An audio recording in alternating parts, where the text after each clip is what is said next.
உச்ச நீதிமன்றங்களில் நமக்கான ஆட்களை வை, தேர்தல் ஆணையத்தில் நமக்கான ஆட்களை கொண்டு போய் உட்காரவை, நாம் விரும்புவது போல் தீர்ப்பு எழுதுவதற்கு ஆளை பிடி, அவருக்கு தீர்ப்பு கொடுத்த பிறகு ஒரு புதிய பொறுப்பை தருவோம், பேசி முடி. இந்த மாநிலத்தில் கவர்னரா போய் 5 வருஷம் இரு, குடும்பத்தோட நிம்மதியா வாழ்க்கை நடத்து, நான் விரும்புற மாதிரி தீர்ப்பு எழுதி கொடு. இதற்காக அவர்கள் இந்தியா முழுவதும் 13,000க்கு மேற்பட்டவர்களை முழு நேர பணியாளர்களாக வைத்திருக்கிறார்கள். பெரியார் அரசியலுக்கே ஆப்பு வைக்கிற வேலையை செய்கிறார்கள். இப்ப தூண்டி விட்டு இருப்பாங்க, தம்பி நீ நல்லா பேசுற, திமுக சரியா வாங்குற, திருமாவளவனுக்கு நீ சூடா பதில் கொடுக்கிற, பேசுன்னு சொல்லிட்டே இருப்பாங்க. ஆனா தமிழ் தேசியம் வளர ஒருபோதும் பிஜேபி இடம் கொடுக்காது, எழுதி வைத்துக் கொள்ளுங்கள். இளவல் சீமான் 8% காட்டியிருக்கிறாரு. இந்த மாதிரி தனியா நிற்காமல் 8% ஓட்டை காட்டாமல் தமிழ்நாட்டில் பேரம் பேசக்கூடிய வலிமை திருமாவளவனுக்கு மட்டும்தான் உண்டு. புதுசா கட்சி தொடங்கி இருக்கிறாங்க, ஒரே ஜோரா இருக்கு, அவங்க பின்னால எதிர்காலம் அவங்களுக்கு தான் இருக்கு. அவங்க அரசியல் நாம பேசுற அரசியலுக்கு முரணா இருக்கு, அவங்க நோக்கம் நம்முடைய இலக்குக்கு எதிராக இருக்கு. சாத்து கதவை வேண்டாம், திறந்தே வைக்க வேண்டாம். புதுசா திறந்த கதவையே சாத்தியாச்சு. ஆன்டிபயோட்டிக் 4 முறை எடுத்துருக்கிறேன். ஐ டிராப்ஸ் போட சொல்லி டாக்டர்ஸ் அட்வைஸ் பண்ணாங்க, ஐ ஆயின்மெண்ட் போட சொல்லி அட்வைஸ் பண்ணாங்க. அதை போடுறதுக்கு ஒரு தம்பி வருவார், அவரை விரட்டி விட்டுருவாங்க இங்கே இருக்கிறவங்களாம். ஏன்னா புதுசாக ஒருத்தன் உள்ள வரான், அவன் கூடவே ஒட்டிக்கிட்டான்னா அப்புறம் நாம கூட இருக்க முடியாது. இவ்வளவு பிரச்சனைகள்லாம் நான் எதிர்கொள்ள வேண்டியிருக்கு. அவன் அப்செட் ஆகி போயிடுவான், அவனை நான் சமாதானப்படுத்தணும். இவங்களையே விட முடியாது, தூங்குவதும் இல்லை. 2 மணி நேரம் 3 மணி நேரம் எதுக்கு நான் இவ்வளவு ரிஸ்க் எடுக்கணும்? பிஜேபி RSS என்கிற கோலியாத்தை விசிகே என்கிற டேவிட் எதிர்த்து நிற்கிறான். 2026ஆம் ஆண்டு புத்தாண்டு பிறந்து தமிழகத்தில் நடக்கிற முதல் போராட்டம் இது.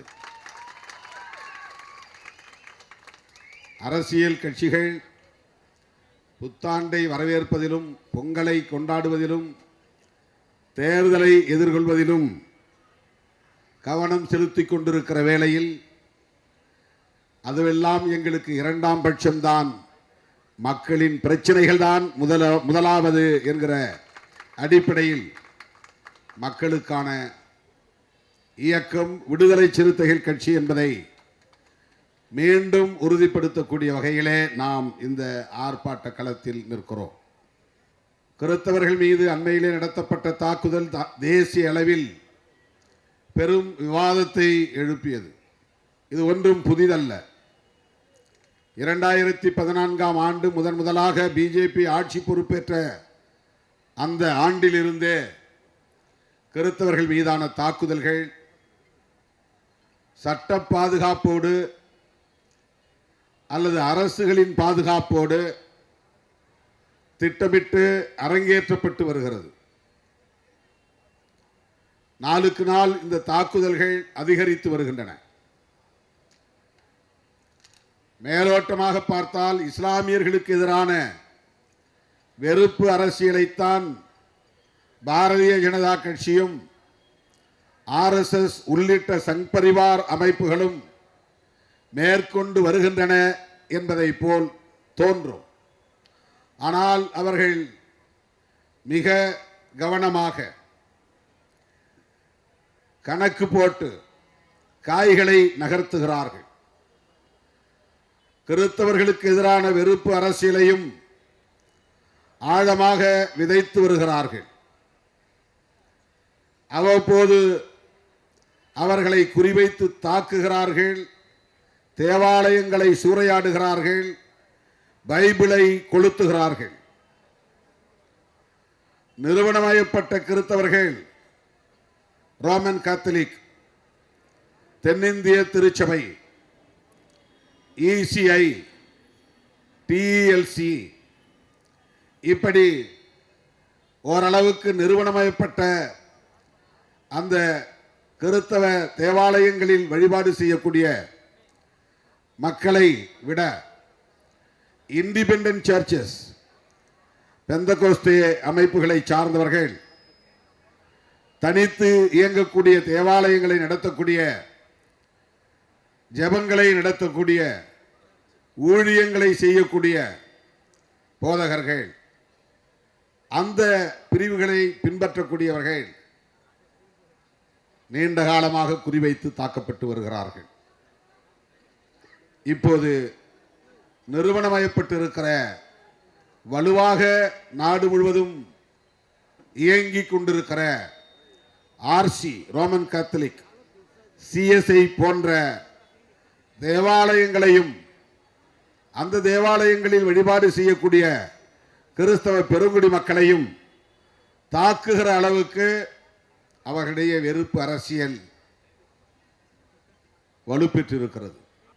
கடந்த ஒரு சில ஆண்டுகளாக புத்தாண்டின் போது நிறைய தோழர்கள் எனக்கு தொலைபேசியிலே தொடர்பு கொண்டு சொல்வார்கள், நாங்கள் வீட்டிலே இப்படி ஒரு ஜெப கூட்டம் வைத்திருந்தோம், எங்களை வந்து தாக்கிவிட்டார்கள், நாங்கள் ஏற்பாடு செய்திருந்த ஒரு சின்ன கூடாரம் அது, அதை திறக்க விடாமல் தடுக்கிறார்கள், காவல்துறையினர் அச்சுறுத்துகிறார்கள்.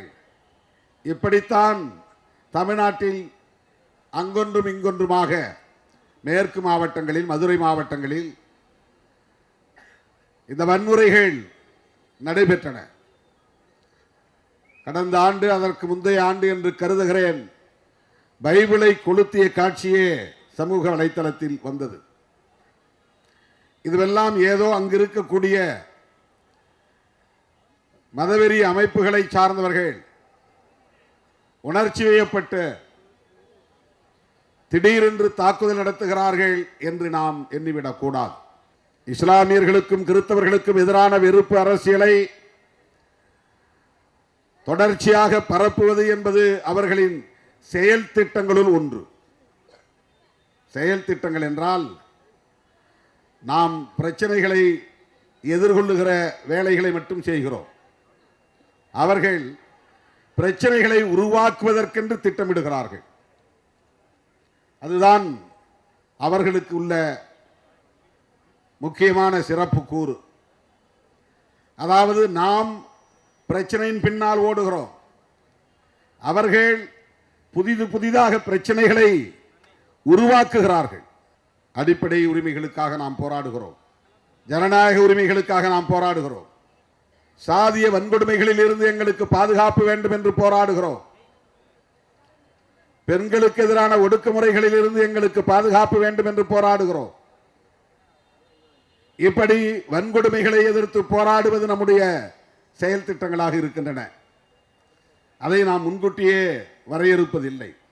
ஆனால் அவர்கள் என்றால் யார்? பிஜேபி, ஆர்எஸ்எஸ், விஸ்வ இந்து பரிஷத், பஜ்ரங் தள், அனுமன் சேனா, ஏபிவிபி மாணவர் அமைப்பு, இப்படி 30க்கும் மேற்பட்ட அமைப்புகள் இந்தியா முழுவதும் வெவ்வேறு அடையாளங்களோடு இயங்கிக் கொண்டிருக்கின்றன. அவர்கள் வெவ்வேறு முகமூடிகளை அணிந்தாலும் அவர்கள் முகம் ஒரே முகம்தான். வெவ்வேறு களத்தில் நின்று பேசினாலும் அவர்களின் கொள்கை ஒரே கொள்கைதான்.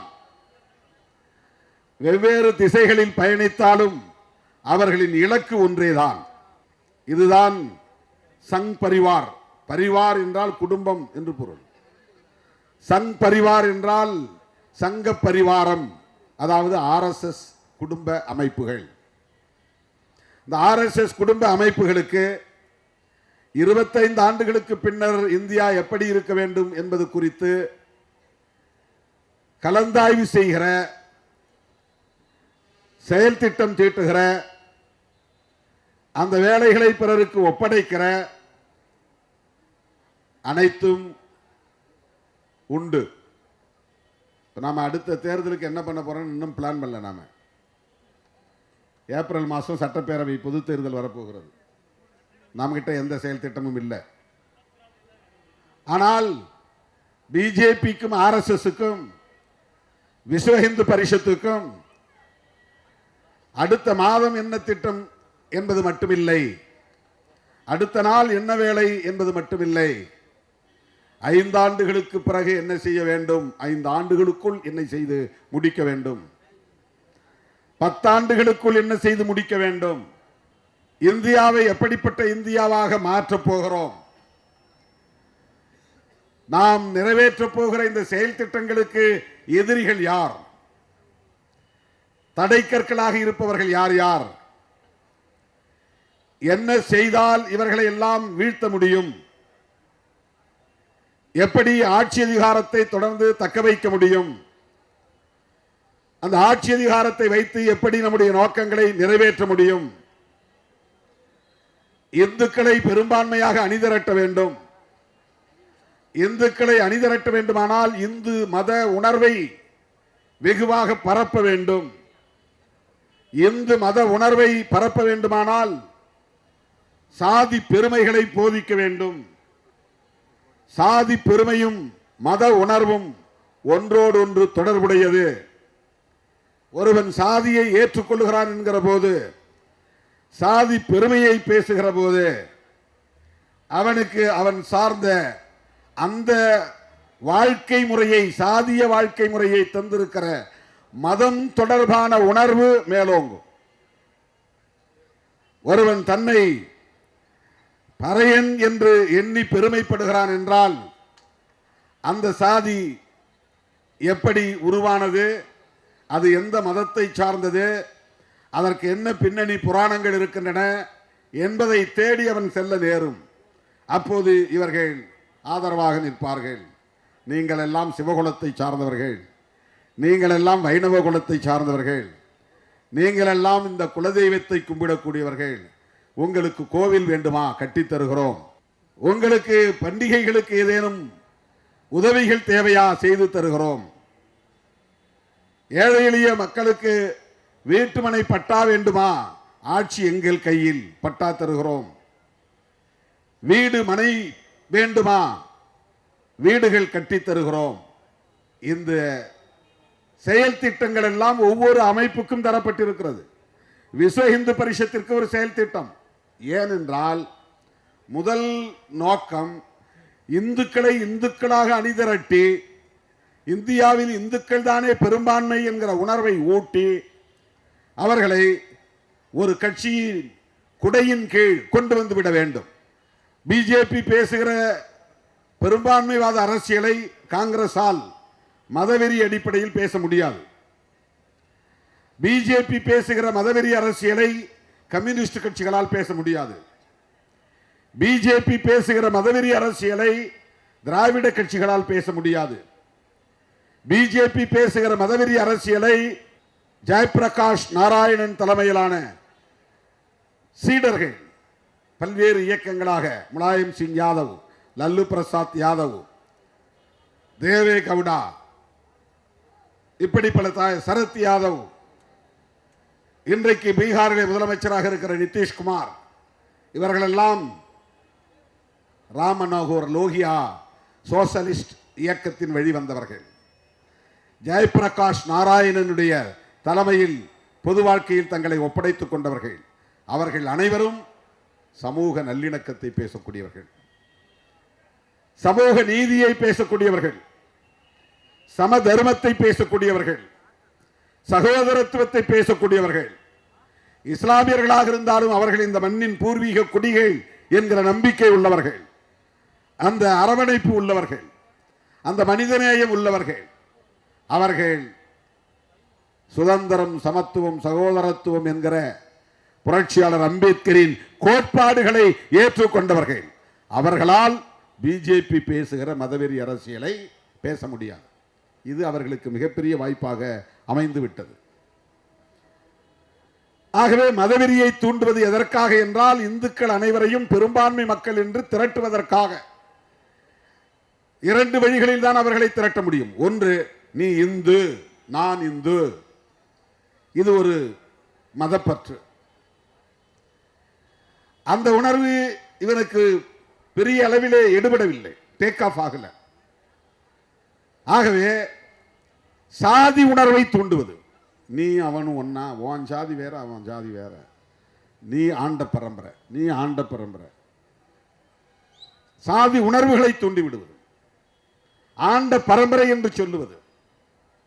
அந்த சாதி உணர்வுகளை தூண்டுகிற போது அவனை அறியாமலேயே அவன் சார்ந்த மத கலாச்சாரங்களை, சடங்குகளை, சம்பிரதாயங்களை அவன் பின்பற்றியாக வேண்டும் என்கிற நிலைக்கு அவன் தள்ளப்படுகிறான். இது அவர்களின் அரசியல். ஏன் இவர்களை ஒன்றாக திரட்ட வேண்டும்? இதுதான் மிக முக்கியமானது. கிறிஸ்தவர்களின் வாக்குகள் அவர்களுக்கு தேவையில்லையா? தேவையில்லை என்று கராராக முடிவெடுத்து விட்டான். இஸ்லாமியர்களின் வாக்குகள் தேவையில்லையா? தேவையில்லை என்று கராராக முடிவெடுத்து விட்டார்கள். ஏனென்றால் என்னதான் நாம் முண்டியடித்து அவர்களின் வாக்குகளை பெற்றாலும் அந்த வாக்குகள் பெரிய அளவிலே நமக்கு வெற்றி பெறுவதற்கு பயன்படாது, தேவையில்லை. அதற்காக நம்முடைய கொள்கைகளை சமரசம் செய்து கொள்ளக்கூடாது. முஸ்லிம்களோடு கிறிஸ்தவர்களோடு நாங்கள் நல்லிணக்கமாக இருக்கிறோம், சகோதரத்துவத்தை பேணுகிறோம், எங்களுக்கு உங்கள் ஓட்டு போடுங்கள் என்று கேட்டு அவர்களை இந்துக்களுக்கு எதிராக நிறுத்த முடியாது. ஏன் இந்துக்களுக்கு எதிராக நிறுத்த வேண்டும்? அப்போதுதான் இந்துக்களுக்கு இந்து என்கிற உணர்வு மேலும். அவன் முஸ்லீம், யாரையாவது ஒருத்தனை எதிரியா காட்டணும்ல. காந்தி ஆட்சி செய்ய போது அவன் வெள்ளைக்காரன், அவன் இங்கிலாந்து நாட்டைக்காரன், அவன் அந்நிய தேசத்தை சார்ந்தவன், அவனுக்கு நமக்கு என்ன சம்பந்தம், அவன் எப்படி இந்த நாட்டை ஆளலாம், அவனை விரட்டி அடிக்க வேண்டுமா வேண்டாமா, இது போதும் மக்களை திரட்டுவதற்கு. காந்தியடிகளுக்கு அன்றைக்கு தேவையாக இருந்தது இதுதான். அவன் வெள்ளைக்காரன், அவன் ஏன் நம்ம நாட்டை ஆள வேண்டும், அவனை விரட்டுவோம். நாம் இந்த மண்ணை சார்ந்தவர்கள் இந்தியர்கள், நமக்கிடையிலே வேறு மொழிகள், பல்வேறு மொழிகள் இருக்கலாம், பல்வேறு மதங்கள் இருக்கலாம், வட இந்தியா தென்னிந்தியா என்கிற பேதங்கள் இருக்கலாம். எல்லாவற்றையும் கடந்து நாம் இந்தியர்களாக அணிதிரள்வோம் என்பது அன்றைக்கு காங்கிரஸ் கட்சிக்கு தேவையான முழக்கம். இந்தியர்களாய் அணிதிரள்வோம் என்பது. நாடு விடுதலை பெற்று 70 ஆண்டுகளுக்கு மேலாகிவிட்ட நிலையில், 80 ஆண்டுகளை தொட்டுவிட்ட நிலையில் இந்தியர்களாய் அணிதிரள்வோம் என்று சொல்ல வேண்டிய தேவை எழவில்லை. யாரை எதிர்த்து நீ இந்தியர்களாய் திரளுவோம் என்று சொல்ல முடியும்? பாகிஸ்தானை எதிராக நிறுத்தி பார்த்தார்கள், அந்த வேலை ஈடுபடவில்லை. பாகிஸ்தானுக்கு எதிராக இந்தியர்களை அணிதிரட்டுவதற்கு எத்தனையோ பல சூது சூழ்ச்சிகளை எல்லாம் செய்து பார்த்தார்கள். பாகிஸ்தானை சொல்லி விரட்ட முடியாது, திரட்ட முடியாது. பாகிஸ்தானை விரட்ட முடியாது. அவன் தேசத்தில் இருக்கிறான், தனியா போயிட்டான். ஆங்கிலேயர்களை விரட்டுவதற்கான களம் இல்லை, அந்த முழக்கம் தேவைப்படாது. இப்ப யாரை எதிராக நிறுத்தி இந்துக்களை திரட்ட முடியும்? இங்கே இருக்கிற இந்தியர்களாகவே இருக்கிற முஸ்லிம்களை அந்நியர்களாக்குவது, கிறிஸ்தவர்களை அந்நியர்களாக்குவது. எப்படி அவர்களை அந்நியர்களாக்குவது? அவன் பின்பற்றுகிற முஸ்லீம் மதம் அந்நிய தேசத்தில் உருவானது, இவன் பின்பற்றுகிற கிறிஸ்தவ மதம் அந்நிய தேசத்தில் உருவானது. இந்தியாவில் மதம் இல்லையா? சைவம் இல்லையா? வைணவம் இல்லையா? ஏன் பௌத்த மதம் இல்லையா?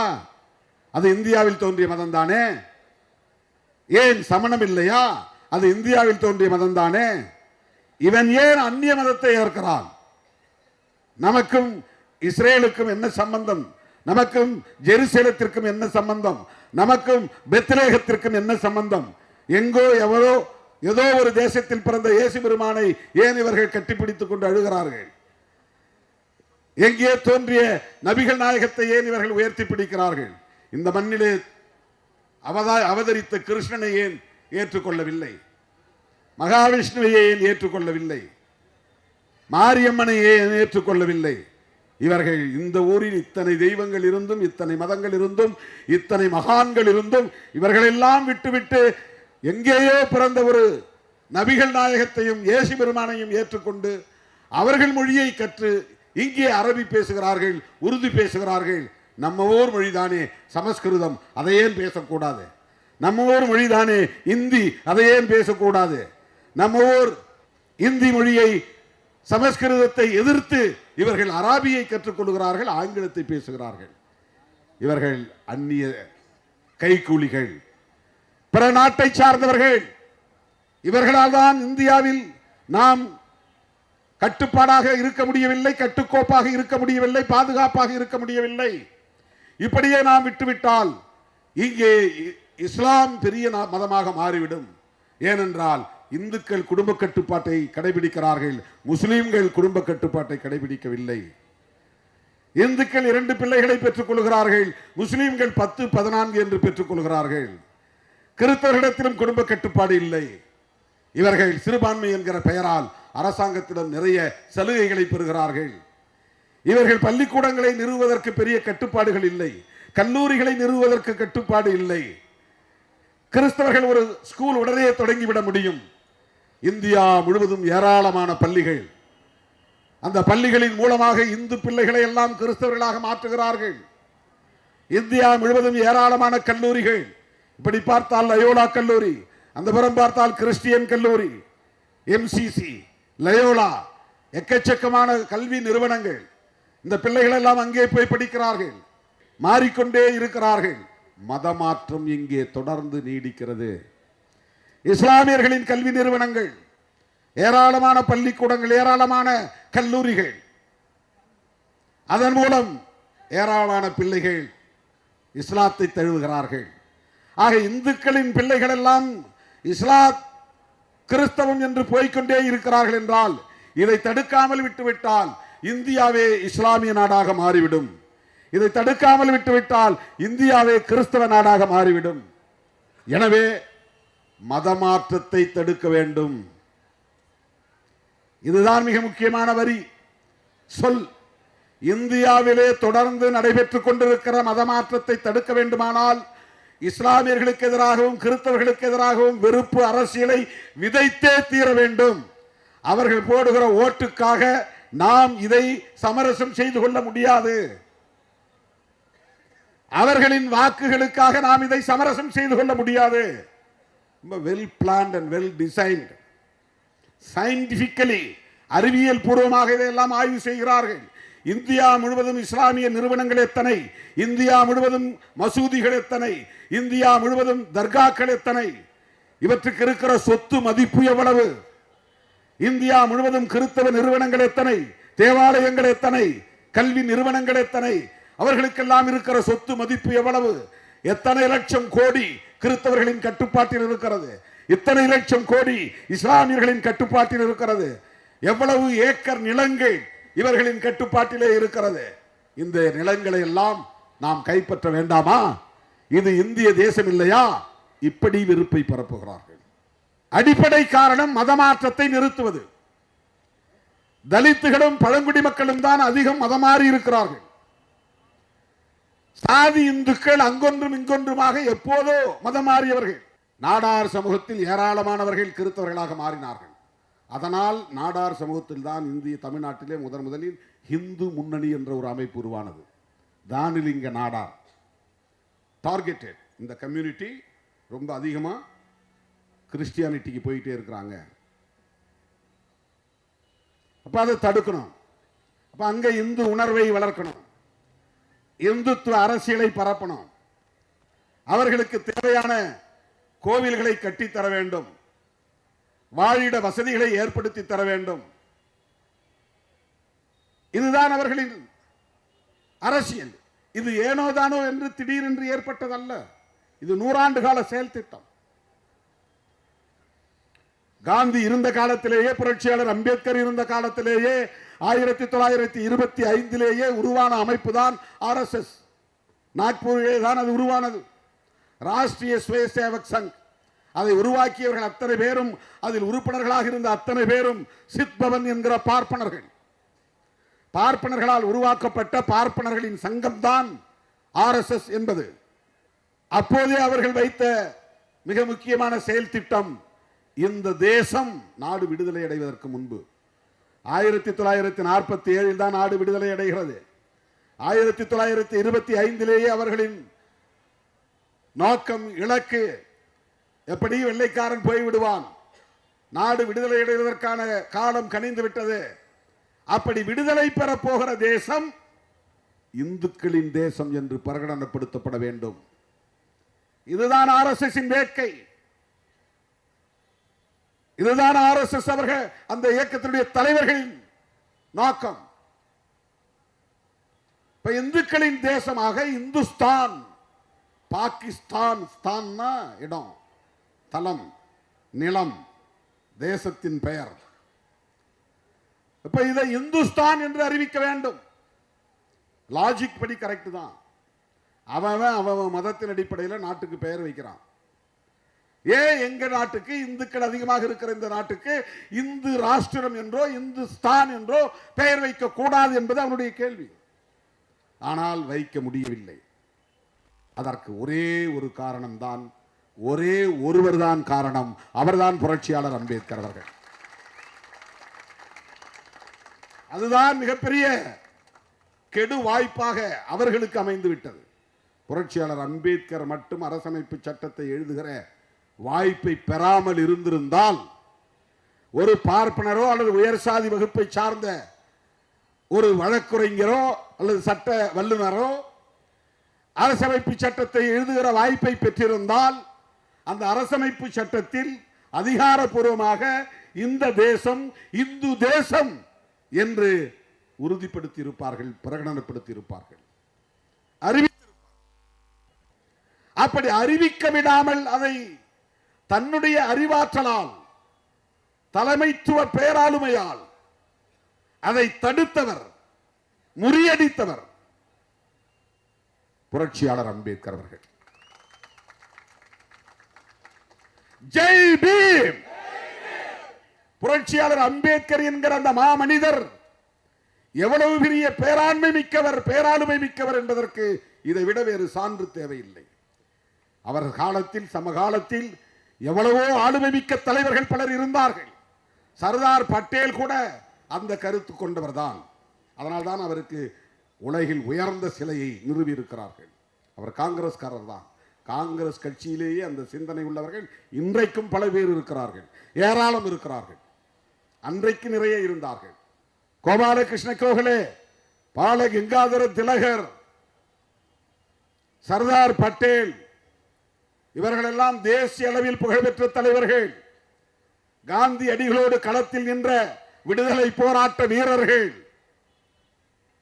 அத்தனை பேரும் இருந்தும் இந்தியாவை இந்துஸ்தான் என்று அறிவிக்க முடியாமல் போனது. இந்த தேசத்திற்கு ஒரு அரசு மதம், ஸ்டேட் ரிலீஜன்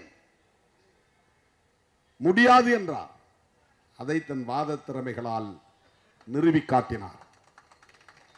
அதிலே பெரிய நல்வாய்ப்பு என்னவென்றால், அன்றைக்கு புரட்சியாளர் அம்பேத்கருக்கு கருத்தியல் அடிப்படையிலே முரண்பாடுகள் இருந்தாலும் இந்த நிலைப்பாட்டில் உற்ற துணையாய் உறுதியாக இருந்தவர்கள் ஒருவர் பண்டிட் ஜவஹர்லால் நேரு, இன்னொருவர் காந்தியடிகள். இதை யாரும் மறுக்க முடியாது. காந்தியடிகளோடு நமக்கு நிறைய கருத்தியல் முரண்கள் உண்டு, அது வேறு. புரட்சியாளர் அம்பேத்கர் அவர்களுக்கும் ஜவஹர்லால் நேரு அவர்களுக்கும் இடையில் நிறைய வாத பிரதிவாதங்கள் நடந்திருக்கின்றன. நேருவை கண்டித்து பதவியை புரட்சியாளர் அம்பேத்கர் அவர்கள். யார் யாரையோ பிளானிங் கமிஷன்ல உறுப்பினராக போடுறாரு நேரு. நான் ஒரு எக்கனாமிஸ்ட், நான் ஒரு பொருளாதார அறிஞர், உலகம் அறிந்த ஒரு பொருளாதார நிபுணர், என்னை திட்ட கமிஷன் என்கிற அந்த குழுவிலே உறுப்பினராக சேர்க்க அவருக்கு மனமில்லை. தகுதி இல்லாதவர்களை எல்லாம் பிளானிங் கமிஷன் மெம்பராக போடுகிறார். ஓபிசி மக்களுக்கு ஒரு ஆணையம் அமைக்க வேண்டும், அவர்களுக்கான இடஒதுக்கீட்டை உறுதிப்படுத்த வேண்டும் என்று தொடர்ந்து சொல்லி பார்த்தேன். அதை அவர் ஏற்கவில்லை. தி கோட் ஆஃப் இந்து பில் என்கிற ஒரு மசோதாவை கொண்டு வந்து அதை விவாதத்திற்கு எடுத்துக்கொள்ள வேண்டும் என்று பல மாதங்களாக சொல்லி வருகிறேன். ஒவ்வொரு முறையும் நான் துண்டு சீட்டில் எழுதி தருகிற போதெல்லாம் வாங்கி தனது ஜிப்பா பையில் வைத்துக் கொள்வதோடு சரி, அதை விவாதத்திற்கே அவர் எடுத்துக்கொள்ளவில்லை. இப்படி பல குற்றச்சாட்டுகளை ஜவஹர்லால் நேரு மீது சுமத்திவிட்டு வெளியே வந்தவர், பதவியை தூக்கி எறிந்தவர் புரட்சியாளர் அம்பேத்கர் அவர்கள். அக்குளிலே கத்தியை வைத்துக் கொண்டு, இதழ்களிலே புன்னகையை வைத்துக் கொண்டு ஒருவர் உறவாடினால் அவர் ஒரு மகாத்மா என்று அழைக்க பெற்றால் காந்தியும் அப்படிப்பட்டவர் தான் என்று சொன்னவர் புரட்சியாளர் அம்பேத்கர். அவர் இதழ்களில் புன்னகையை காட்டுவார், அக்குளில் கத்தியை மறைத்து வைத்திருப்பார் என்கிற அளவுக்கு காந்தியை கடுமையாக விமர்சித்தவர் புரட்சியாளர் அம்பேத்கர். ஒரு கட்டத்திலே இன்னும் கூடுதலாக போய் காந்தியின் குடில் மீது நாட்டு வெடிகுண்டை வீசவும் நான் தயாராக இருக்கிறேன் என்று சொன்னவர் புரட்சியாளர் அம்பேத்கர்.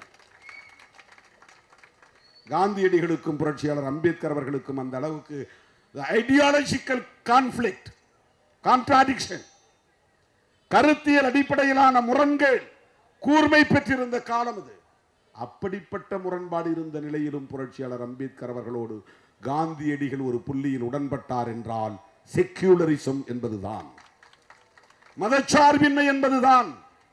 இந்த அரசுக்கு அரச மதம் இல்லை, வேண்டாம், கூடாது, ஏற்க முடியாது. புரட்சியாளர் அம்பேத்கர் சாதாரணமான ஒரு ஆளுமை அல்ல தோழர்களே, மிகப்பெரிய புரட்சியாளர். அரசமைப்பு சட்டத்தின் மூலம் இது மதசார்பற்ற அரசு, இந்த அரசுக்கு மதம் இல்லை, இதை உறுதிப்படுத்தி அதை அரங்கேற்றி அதை நடைமுறைக்கு கொண்டு வந்த ஒரு சூழலில் தான் அவர்கள் எதிர்பார்த்தபடி இந்த தேசத்திற்கு இந்து தேசம் என்று பெயர் சூட்ட முடியவில்லை. பிஜேபிக்கு வேற யாருமே எதிரி கிடையாது. கம்யூனிஸ்ட் கட்சியோ காங்கிரஸோ இதெல்லாம் அவங்களுக்கு பெரிய விஷயமே கிடையாது. அவனுக்கு பெரிய எதிரியே புரட்சியாளர் அம்பேத்கர் அவர்கள் தான். முதல் எதிரியே புரட்சியாளர் அம்பேத்கர் அவர்கள் தான். அவர் எழுதிய அரசமைப்பு சட்டம் தான். அதனால் இந்து ராஷ்டிரம் என்று அறிவிக்க முடியவில்லை. எனவே இந்துக்களை திரட்டி ஆட்சிக்கு வந்து ஆட்சியை தக்க வைத்துக் கொண்டு பெரும்பான்மை பலத்தோடு இந்த சட்டத்தை தூக்கி எறிகிறோம், புதிய அரசமைப்பு சட்டத்தை கொண்டு வருகிறோம் என்று சொல்லுவதற்கான காலத்தை நோக்கி அவர்கள் காத்திருக்கிறார்கள். இதுதான் RSS, விஸ்வ இந்து பரிஷத் உள்ளிட்ட சங் பரிவார் அமைப்புகளின் இறுதி இலக்கு. ஆகவே ஆட்சியை கைப்பற்றி விட்டார்கள். ஆனால் அவர்கள் நினைத்ததை செய்ய முடியவில்லை. 2014ஆம் ஆண்டு மோடி வந்தார். அதற்கு முன்னதாகவே வாஜ்பாய் வந்தார். வாஜ்பாய் ஆட்சிக்கு வந்தபோது திமுக ஆதரவு தெரிவித்தது. ஆனால் திமுக அப்போது வாஜ்பாயிடம் என்ன கண்டிஷன் போட்டது என்று சொன்னால், நீங்கள் சிவில் கோடு பற்றி பேசக்கூடாது, காமன் சிவில் கோடு, பாபர் மசூதி பற்றி பேசக்கூடாது, ஜம்மு காஷ்மீர் விவகாரத்தை பற்றி பேசக்கூடாது, இந்த ஆர்டிகிள் 370 நாங்கள் ரிப்பீல் பண்ணுவோம் அப்படிலாம் பேசக்கூடாது. இந்த மூணுக்கும் ஒத்துக்கிட்டா அவங்களோட நாங்கள் கூட்டணி, அதுக்கு ஒத்துக்கிட்டு டிஎம்கே அலையன்ஸ் போட்டு அது அந்த அடிப்படையில் அவங்களின் ஆதரவோடு ஆட்சிக்கு வந்த காலம் அந்த காலம். ஆட்சியை கைப்பற்றினார்களே தவிர வலுப்பெற்றவர்களாக இல்லை. மோடி வந்தார், தனி பெரும்பான்மை பெற்றார், தொடர்ந்து 3வது முறையாக வெற்றி பெற்றிருக்கிறார், தனி பெரும்பான்மை கிடைத்திருக்கிறது. ஆனாலும் 2/3 மெஜாரிட்டி கான்ஸ்டிடியூஷன் மேல கை வைக்கணும்னு சொன்னா, ஒரு அமெண்ட்மெண்ட் கொண்டு வரணும் சொன்னா 3இல் 2 மடங்கு ஆதரவு உறுதிப்படுத்தப்பட வேண்டும். இல்லைன்னா முடியாது. 2 அவைகளிலும் உறுதிப்படுத்தப்பட வேண்டும், இல்லை என்றால் முடியாது. ஒரு அவை லோக்சபா மக்களவை, இன்னொரு அவை ராஜ்யசபா மாநிலங்களவை. ராஜ்யம்னா மாநிலம், லோக்னா மக்கள், மக்களவை மக்களால் தேர்ந்தெடுக்கப்பட்ட உறுப்பினர்கள் இருப்பது மக்களவை. உறுப்பினர்கள் சட்டமன்ற உறுப்பினர்கள் எல்லாம் மாநிலங்களில் ஓட்டு போட்டு தேர்ந்தெடுத்து அனுப்பப்படுகிற எம்பிக்களுக்கு பெயர் மாநிலங்களவை உறுப்பினர்கள், ராஜ்யசபா மெம்பர். இங்கேயும் 2/3 மெஜாரிட்டி வேண்டும், அங்கேயும் 2/3 மெஜாரிட்டி வேண்டும். லோக்சபாவில் அவங்களால பண்ணிட முடியும், அவங்களுக்கு சப்போர்ட் இருக்கு, கூட்டணி கட்சி ஆதரவு இருக்கு. ஆனா ராஜ்யசபாவில் முடியாது.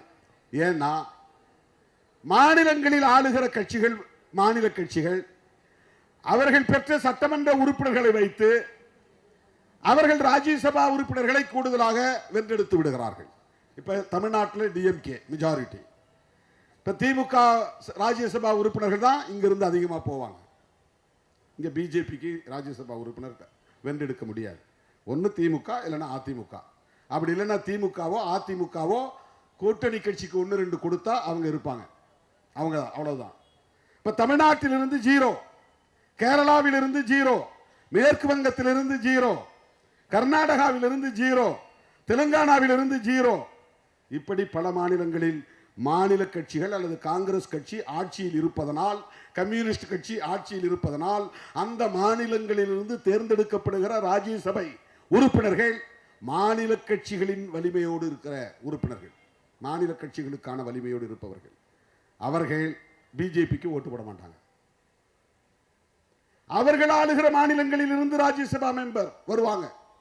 ஆனா அந்த எண்ணிக்கை போதாது. ஆனா ஒவ்வொரு முறையும் ஏமாற்றி தில்லு முள்ளு வேலை செய்து சில பேரை வரவிடாமல் தடுத்து, ஓட்டு போட விடாமல் தடுத்து, அல்லது வேறு வகையான சில மால் பிராக்டிஸ் செய்து ராஜ்யசபாவிலும் அவர்கள் அதை சாதிக்கிறார்கள். அது ஆளுங்கட்சியாக இருப்பதனால் 2/3 மெஜாரிட்டி கொண்டு வந்து விடுகிறார்கள். உண்மையில் அவர்களின் தனிப்பட்ட பலத்தின் அடிப்படையில் வலுவின் அடிப்படையில் அதை செய்யவில்லை. என்னதான் இருந்தாலும் கூட்டணி கட்சி தயவோடு தான் அதை செய்ய முடியுது. அல்லது எதிர்கட்சிகளில் இருப்பவர்களை வளைத்து போட்டுத்தான் அதை செய்ய முடிகிறது. அல்லது ஓட்டு போட விடாமல் தடுத்து அதை செய்ய முடிகிறது. இதுதான் அன்னைக்கு ஆஜராகிறவங்கள நிறைய பேரை ஓட்டு போட விடாமல் தடுத்துருவாங்க. அவன் ஆப்சென்ட் ஆயிடுவான். அதன் மூலம் 2/3 மெஜாரிட்டி வந்துச்சு. அதுவும் டிவிஷன் கேட்டாதான் எழுந்திருச்சு. யாராவது ஒருத்த வாக்கெடுப்புக்கு அனுமதிக்க வேண்டும் டிவிஷன் அப்படின்னு நினைச்சா டிவிஷன் கொடுத்தாகணும். டிவிஷன்னா வாக்கெடுப்பு நடத்துங்கள்னு அர்த்தம். இல்லைன்னா குரல் வாக்கெடுப்பு. ஆம் என்போர் ஆம் என்க, இல்லை என்போர் இல்லை என்க. அது இந்தியில சொல்லுவாங்க. உடனே ரூலிங் பார்ட்டி மெஜாரிட்டியா இருக்கவங்க ஓன் கத்துவான், ஆம் கத்துவான். நாம என்ன கத்தினாலும் எடுபடாது. அப்ப 2/3 மெஜாரிட்டி இல்லாமல், இரண்டு அவைகளிலும் 2/3 மெஜாரிட்டி இல்லாமல் அவர்களால் அரசமைப்பு சட்டத்தில் பெரிய அளவில் கை வைக்க முடியாது. அதை தூக்கி எறிய முடியாது. அரசமைப்பு சட்டத்தை எப்படி பாதுகாக்க வேண்டும் என்பதிலும் புரட்சியாளர் அம்பேத்கர் இப்படிப்பட்ட வரையறைகளை உருவாக்கி வைத்திருக்கிறார். அது மட்டும் இல்லாமல் உச்ச நீதிமன்றமும் தீர்ப்பளித்து விட்டது. ஃபுல் பெஞ்ச்ல என்னன்னா, பேசிக் ஃபேக்டர் ஆஃப் தி கான்ஸ்டிடியூஷன், அடிப்படை கூறுகள். நீ எத்தனை முறை வேணாலும் அமெண்ட் பண்ணிக்கோ. கான்ஸ்டிடியூஷன் அமெண்ட் பண்ற அதிகாரம் லோக்சபாவுக்கு உண்டு, ராஜ்யசபாவுக்கு உண்டு. ஆனா அது சொல்லக்கூடிய அடிப்படை கூறுகள், அடிப்படை கூறுகள் என்ன? பிரியாம்பிள் இருக்கிற கோட்பாடுகள் அது பாதிக்கப்படக்கூடாது. அடிப்படை உரிமைகள் பாதிக்கப்படக்கூடாது. மதம் சார்ந்த உரிமைகள் பாதிக்கப்படக்கூடாது. அதில் நீ கை வைக்க முடியாது. Basic factors of the constitution should not be affected. அது பாதிக்கப்படக்கூடாது. இதை ஃபுல் பெஞ்ச் வரையிலும் போய் தீர்ப்பு வாங்கிட்டாங்க. அப்ப நீதிமன்றத்தில் நம்ம ஆள் வேணும் அப்படின்னு முடிவு பண்றான். இப்ப கொலிஜியத்தை கையில் வச்சுக்கிறான். எந்தெந்த இன்ஸ்டிடியூஷன் இவர்களின் நோக்கத்திற்கு எதிராக இருக்கிறதோ, சிபிஐ அல்லது இடி அந்த அமலாக்கத்துறை அல்லது சுப்ரீம் கோர்ட், ஹை கோர்ட், உயர் நீதிமன்றங்கள், உச்ச நீதிமன்றங்கள், எந்தெந்த அதிகாரம் அட்டானமஸ் பவர் உள்ள தனித்து இயங்கக்கூடிய தேர்தல் ஆணையம் உட்பட இத்தனை இன்ஸ்டிடியூஷன்களையும் கண்ட்ரோலுக்கு கொண்டுட்டு வரணுங்கிறது அவங்களுடைய திட்டங்கள் ஒன்று. இதெல்லாம் வெறும் ஏனோதானு நடக்கிறது. அவன் ஃப்ரெண்டை வேணுங்கிற ஆளை கமிஷனராக போட்டாங்கிறதல்ல. இந்த திட்டத்தை நடைமுறைப்படுத்துவதற்கான ஆள் தேவை. அதற்கு ஒவ்வொரு துறையிலும் தேடி பார்த்து RSS பயிற்சி பெற்ற அந்த கருத்துக்கு உடன்படுகிற ஆட்களை தேடி பிடித்து அல்லது பிரெயின் வாஷ், மூளைச்சலவை செய்து அவனுக்குள்ளே மத உணர்வை ஊட்டி அவனையும் RSS ஆளாக மாற்றி முக்கிய பொறுப்புகளில் அமர வைப்பார்கள். உயர் நீதிமன்ற நீதிபதிகளாக GR சுவாமிநாதன் நம்மால் அங்க இருக்கட்டும். அப்பதான் அவர் எல்லா மரபுகளையும் மீறி நமக்கு தீர்ப்பு கொடுப்பார். அவரே போய் திருப்பரங்குன்றத்தில் நின்று ஏற்கனவே ராம ஐயர் கொடுத்த தீர்ப்புலாம் சரியில்லை, நான் கொடுக்கிற தீர்ப்பு தான் சரி, நான் தீர்ப்பு கொடுத்துட்டா அதுக்கப்புறம் நீ அதுக்கு மேலே அப்பீலுக்கு தான் போகணும், அதை மீறி ஒன்றும் செய்ய முடியாது. அப்போ இதை யார் முடிவு செய்கிறார்கள் என்றால் RSS ஹெட், சங் பரிவார்களின் தலைமை. உயர் நீதிமன்றங்களில் நமக்கான ஆட்களை வை, உச்ச நீதிமன்றங்களில் நமக்கான ஆட்களை வை, தேர்தல் ஆணையத்தில் நமக்கான ஆட்களை கொண்டு போய் உட்காரவை, நாம் விரும்புவது போல் தீர்ப்பு எழுதுவதற்கு ஆளை பிடி, அவருக்கு தீர்ப்பு கொடுத்த பிறகு ஒரு புதிய பொறுப்பை தருவோம், பேசி முடி. சுப்ரீம் கோர்ட் ரிட்டையர்டு, உடனே உனக்கு பெரிய போஸ்ட், கவர்னரா போ. இந்த மாநிலத்தில் கவர்னராக போய் 5 வருஷம் இரு, குடும்பத்தோட நிம்மதியாக வாழ்க்கை நடத்து, நான் விரும்புகிற மாதிரி தீர்ப்பு எழுதி கொடு. இதெல்லாம் வெல் டிசைன்டு, ப்ரீ பிளான்டு, 20-25 ஆண்டுகளுக்கான செயல் திட்டம். இது எதேச்சியா நாம சந்திக்கிற பிரச்சனைகளை நம்முடைய சாமர்த்தியத்தால எதிர்கொண்டு அதுல மீண்டு வந்துருவோம், அது தனி. ஆனா அவர்கள் இதை செய்தால் என்ன எதிர்ப்பு வரும், யாரிடமிருந்து எதிர்ப்பு வரும், யார் யார் இதை எதிர்ப்பார்கள், எவை எவை தடைகளாக இருக்கும், அந்த தடைகளை எப்படி தகர்ப்பது, எதிரிகளை எப்படி வீழ்த்துவது, எதிர்ப்புகளை எப்படி முறியடிப்பது, இவற்றையெல்லாம் முன்கூட்டியே ஆராய்ந்து ஆய்வு செய்து கலந்துரையாடி எப்படி இதை எதிர்கொள்வது என்பது உட்பட திட்டங்களை வரையறுத்து வைத்திருக்கிறார்கள். இதற்காக அவர்கள் இந்தியா முழுவதும் 13,000க்கு மேற்பட்டவர்களை முழு நேர பணியாளர்களாக வைத்திருக்கிறார்கள். ஆர்எஸ்எஸ், விஸ்வ இந்து பரிஷத்து, பஜ்ரங் தளம், ஹனுமன் சேனா, இந்த மாதிரியான அமைப்புகளில் திருமணம் செய்து கொள்ளாமல், எந்த விளம்பரமும் தேடாமல், எந்த விதமான சொத்து சுகம் என்கிற நாட்டம் இல்லாமல் ஆட்களை தேர்வு செய்து பயிற்சி கொடுத்து எப்படி பௌத்த மாங்குகளை உருவாக்குகிறார்களோ, எப்படி கிறிஸ்தவ பாதிரியார்களை உருவாக்குகிறார்களோ, அப்படி ஆர்எஸ்எஸ் உள்ளிட்ட சங் பரிவார்களில் முழு நேர பணியாளர்களை உருவாக்குகிறார்கள். திருமாவளவன் தான் இதை பேசிட்டு கிடக்கிறான், அவனை போய் தினம் பாரு, பேசாத, அவன்கிட்ட போய் ஆர்எஸ்எஸ் கைடை கொடு, அந்த புக்கு ஏதாவது ரிலீஸ் பண்ணால் கொண்டு போய் கொடு, அவனுக்கு போய் பிளஸ் பண்ணிட்டு வா, அவன் குடும்பத்தில் ஏதாவது நடந்தால் போய் விசாரிச்சுட்டு வா, அவன் அண்ணனா பழகு, தம்பியா பழகு, அவன் கூட இருக்கிறவங்களோட நட்பா பழகு, அவங்களுக்கு வேண்டிய உதவிகளை செய், யூனியன் கவர்மெண்ட் மூலமாக என்ன செய்ய முடியுமோ செஞ்சு கொடு, நீதித்துறை மூலமாக என்ன செய்ய முடியுமோ செஞ்சு கொடு, அவன் மேலே கேஸ் இருக்கா பார்த்துக்கோ, வரவிடாமல் கேஸே வரவிடாமல் தள்ளி தள்ளி போடு, வந்தால் அவனுக்கு சாதகமாக ஒரு தீர்ப்பை கொடு. இப்படி ஒவ்வொரு தனித்தனி நபராக பொறுக்கி பொறுக்கி எடுக்கிறார்கள், தேடி தேடி எடுக்கிறார்கள். அரசியல் கட்சிகளில் ஊடுருவுகிறார்கள், அரசு துறைகளில் ஊடுருவுகிறார்கள், தன்னார்வ தொண்டு நிறுவனங்களில் ஊடுருவுகிறார்கள், ஆட்களை தேடி பிடிக்கிறார்கள். இதெல்லாம் எதற்காக? இந்து ராஷ்டிரத்தை டிக்ளேர் செய்வதற்காக. இவையெல்லாம் எதற்காக? இந்து பெரும்பான்மையை நிலைநாட்டுவதற்காக. இந்த வரிசையில் ஒரு உத்திதான் இஸ்லாமியர் வெறுப்பு, கிறிஸ்தவ வெறுப்பு. இஸ்லாமியரை வெறுப்பாக காட்டினால்தான் இந்துக்கள் உணர்வு வரும். கிறிஸ்தவர்களை எப்படி அவங்களை பண்ண முடியும்? எப்படி இஸ்லாமியரின் எதிரியாக நிறுத்த முடியும்? அவங்க மத மாற்றம் செய்கிறான், திருமாவளவன் அழைச்சிட்டு போய் மேடையில் உட்கார வச்சு தொப்பியை போடுறான், அவங்க கூட இருக்கிறவங்க பூரா நல்லா நட்பாயிடுறாங்க, அதில் சில பேர் முஸ்லீமாக மாறிடுறான், வா துபாய்க்கு அழைச்சிட்டு போகிறேன், சவுதிக்கு அழைச்சிட்டு போகிறேன்னு அழைச்சிட்டு போயிடுறாங்க. சரி, அங்கே கிடந்து உழறதை விட இப்படி போகலான்னு போயிடுறான். கிறிஸ்தவர்கள் அவங்கள தேடி போய் பைபிள் எடுத்துக்கிட்டு அவங்க தலைமாட்டில் உட்காந்துட்டு அவங்களுக்கு ஜெபம் பண்ணுறாங்க. ஜெபம் என்ன சும்மாவா? எதுக்கு பண்ணுறான்? அவங்கள கிறிஸ்தவர்களாக மாற்றுறதுக்கு பண்ணுறான். எனக்கு எந்த கடவுளும் கை கொடுக்கல, இயேசு பெருமான் தான் என்னை ஏற்றுக்கிட்டார் அப்படின்னு 10 நாளில் அவன் மாறி போயிடுறான், 1 மாதத்தில் மாறி போயிடுறான். அம்மா அம்மானு முத்து மாரியம்மனை கூப்பிட்டுட்டு இருந்த பெண்மணி அப்பா அப்பான்னு ஏசப்பாவை கூப்பிட ஆரம்பிச்சிடுறாங்க. இது நாடு முழுவதும் நடக்கிறது. இப்படி மதமாற்றம் நிகழ்கிறது. மதமாற்றத்தை தடுக்க வேண்டும், இந்துக்களை பெரும்பான்மை அடிப்படையில் திரட்ட வேண்டும். 2 காரணம் இருக்கு இந்த வெறுப்பு அரசியலுக்கு. ஒன்று, மதமாற்றத்தை தடுக்கிறது. பூந்து அடிச்சாதான் அவங்க அந்த வேலையை செய்ய மாட்டாங்க. அதுக்கு எத்தனையோ சான்றுகள் உட்காந்து படிச்சுக்கிட்டு இருந்தேன். 2024 இந்தியாவில் நடந்த மொத்த தாக்குதல்கள் ஒவ்வொரு மாநிலத்திலும் ரொம்ப டாப் மோஸ்ட்ல இருக்கிறது உத்தரப்பிரதேசம் தான். ஒரே ஆண்டுல 188 தாக்குதல்கள் நடந்திருக்கின்றன. தமிழ்நாடு 8வது இடத்துல இருக்கு, உத்தரப்பிரதேசம் முதலிடத்தில் இருக்கு. இது கிறிஸ்தவர்கள் மீதான தாக்குதல். பாபர் மசூதி அப்படித்தான் இடிக்கப்பட்டது. 400 ஆண்டு கால பழமை வாய்ந்த ஒரு புராதன சின்னம் அது.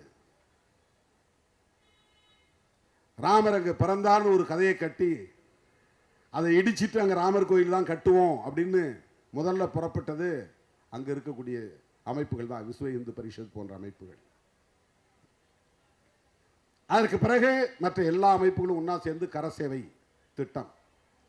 தமிழ்நாட்டில் கரசேவைக்கு ஆதரவு தெரிவித்த முதல் கட்சி அதிமுக, ஜெயலலிதா அம்மையார் என்னதான் அவங்க சமூக நீதிக்காக குரல் கொடுத்திருந்தாலும், தமிழர்கள் மீது பற்று கொண்டிருந்தாலும், அவர்களிடம் அந்த மத உணர்வு என்பது அல்லது சனாதன அரசியல் என்பது குருதியோடு கலந்ததாகத்தான் இருந்தது.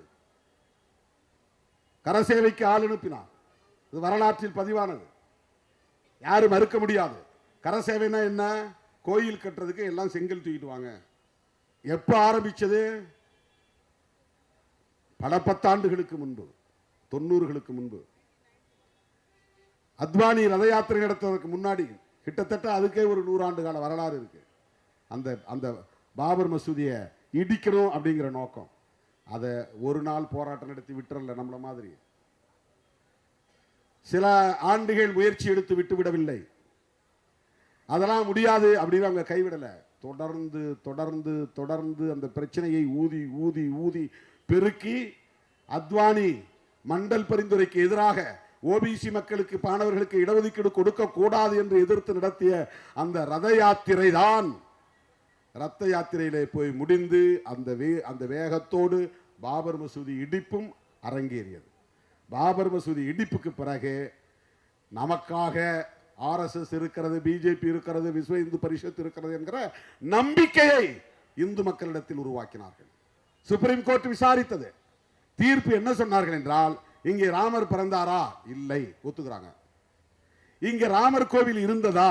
இல்லை, ஒத்துக்கொள்கிறார்கள். இந்த இடம் இந்துக்களுக்கு சொந்தமானதா?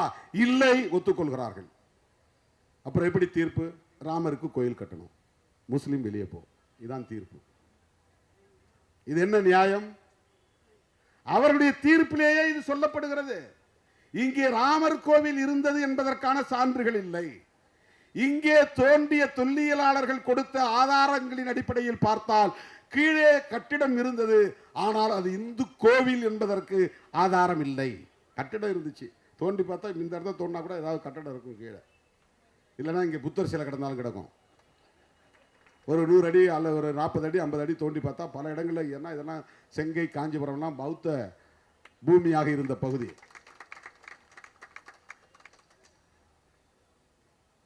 புத்தர் இறந்து 2000 ஆண்டுகள் ஆகியும் புத்தருக்கு எதிரான வெறுப்பு அரசியல் இன்னும் இங்கே நிலைத்திருக்கிறது. புத்தருக்கு எதிரான வெறுப்பு அரசியல் இங்கே நடந்தது. அந்த வெறுப்பு இன்றும் இருக்கிறது. அது மாதிரியான ஒரு வெறுப்பு அரசியல் தான் இஸ்லாமியர்களுக்கு எதிராக திட்டமிட்டு வளர்த்தெடுக்கப்பட்டது. அதன் விளைவுதான் பாபர் மசூதி இடிக்கப்பட்டது. உச்ச நீதிமன்றத்தின் தீர்ப்பின்படி கையில் அதிகாரம் இருக்கு, ஆள் இருக்கிறாங்க, வேண்டியவர்கள் நீதிபதியா இருக்கிறாங்க. அவங்கள்ட்ட சொன்னா கூட அவன் எழுத தெரியாது, நாமளே எழுதி கொடுப்போம், அவங்க கையெழுத்து போடுவோம் என்கிற அளவுக்கு அவர்களுக்கு இடையில் ஒரு நெக்சஸ், ஒரு உறவு. இதெல்லாம் எதற்காக? தோழர்களே, இஸ்லாமிய வெறுப்பு என்பதும் கிறிஸ்தவ வெறுப்பு என்பதும் இந்துக்களை அணிதிரட்டுவதற்காகவும் மதமாற்றத்தை தடுப்பதற்காகவும் தான் இங்கே நடக்கிறது. 3 விஷயம் உனக்கு முக்கியமான ஸ்ட்ராட்டஜி. ஒன்று மதமாற்றம், அது தடுக்கப்பட வேண்டும்.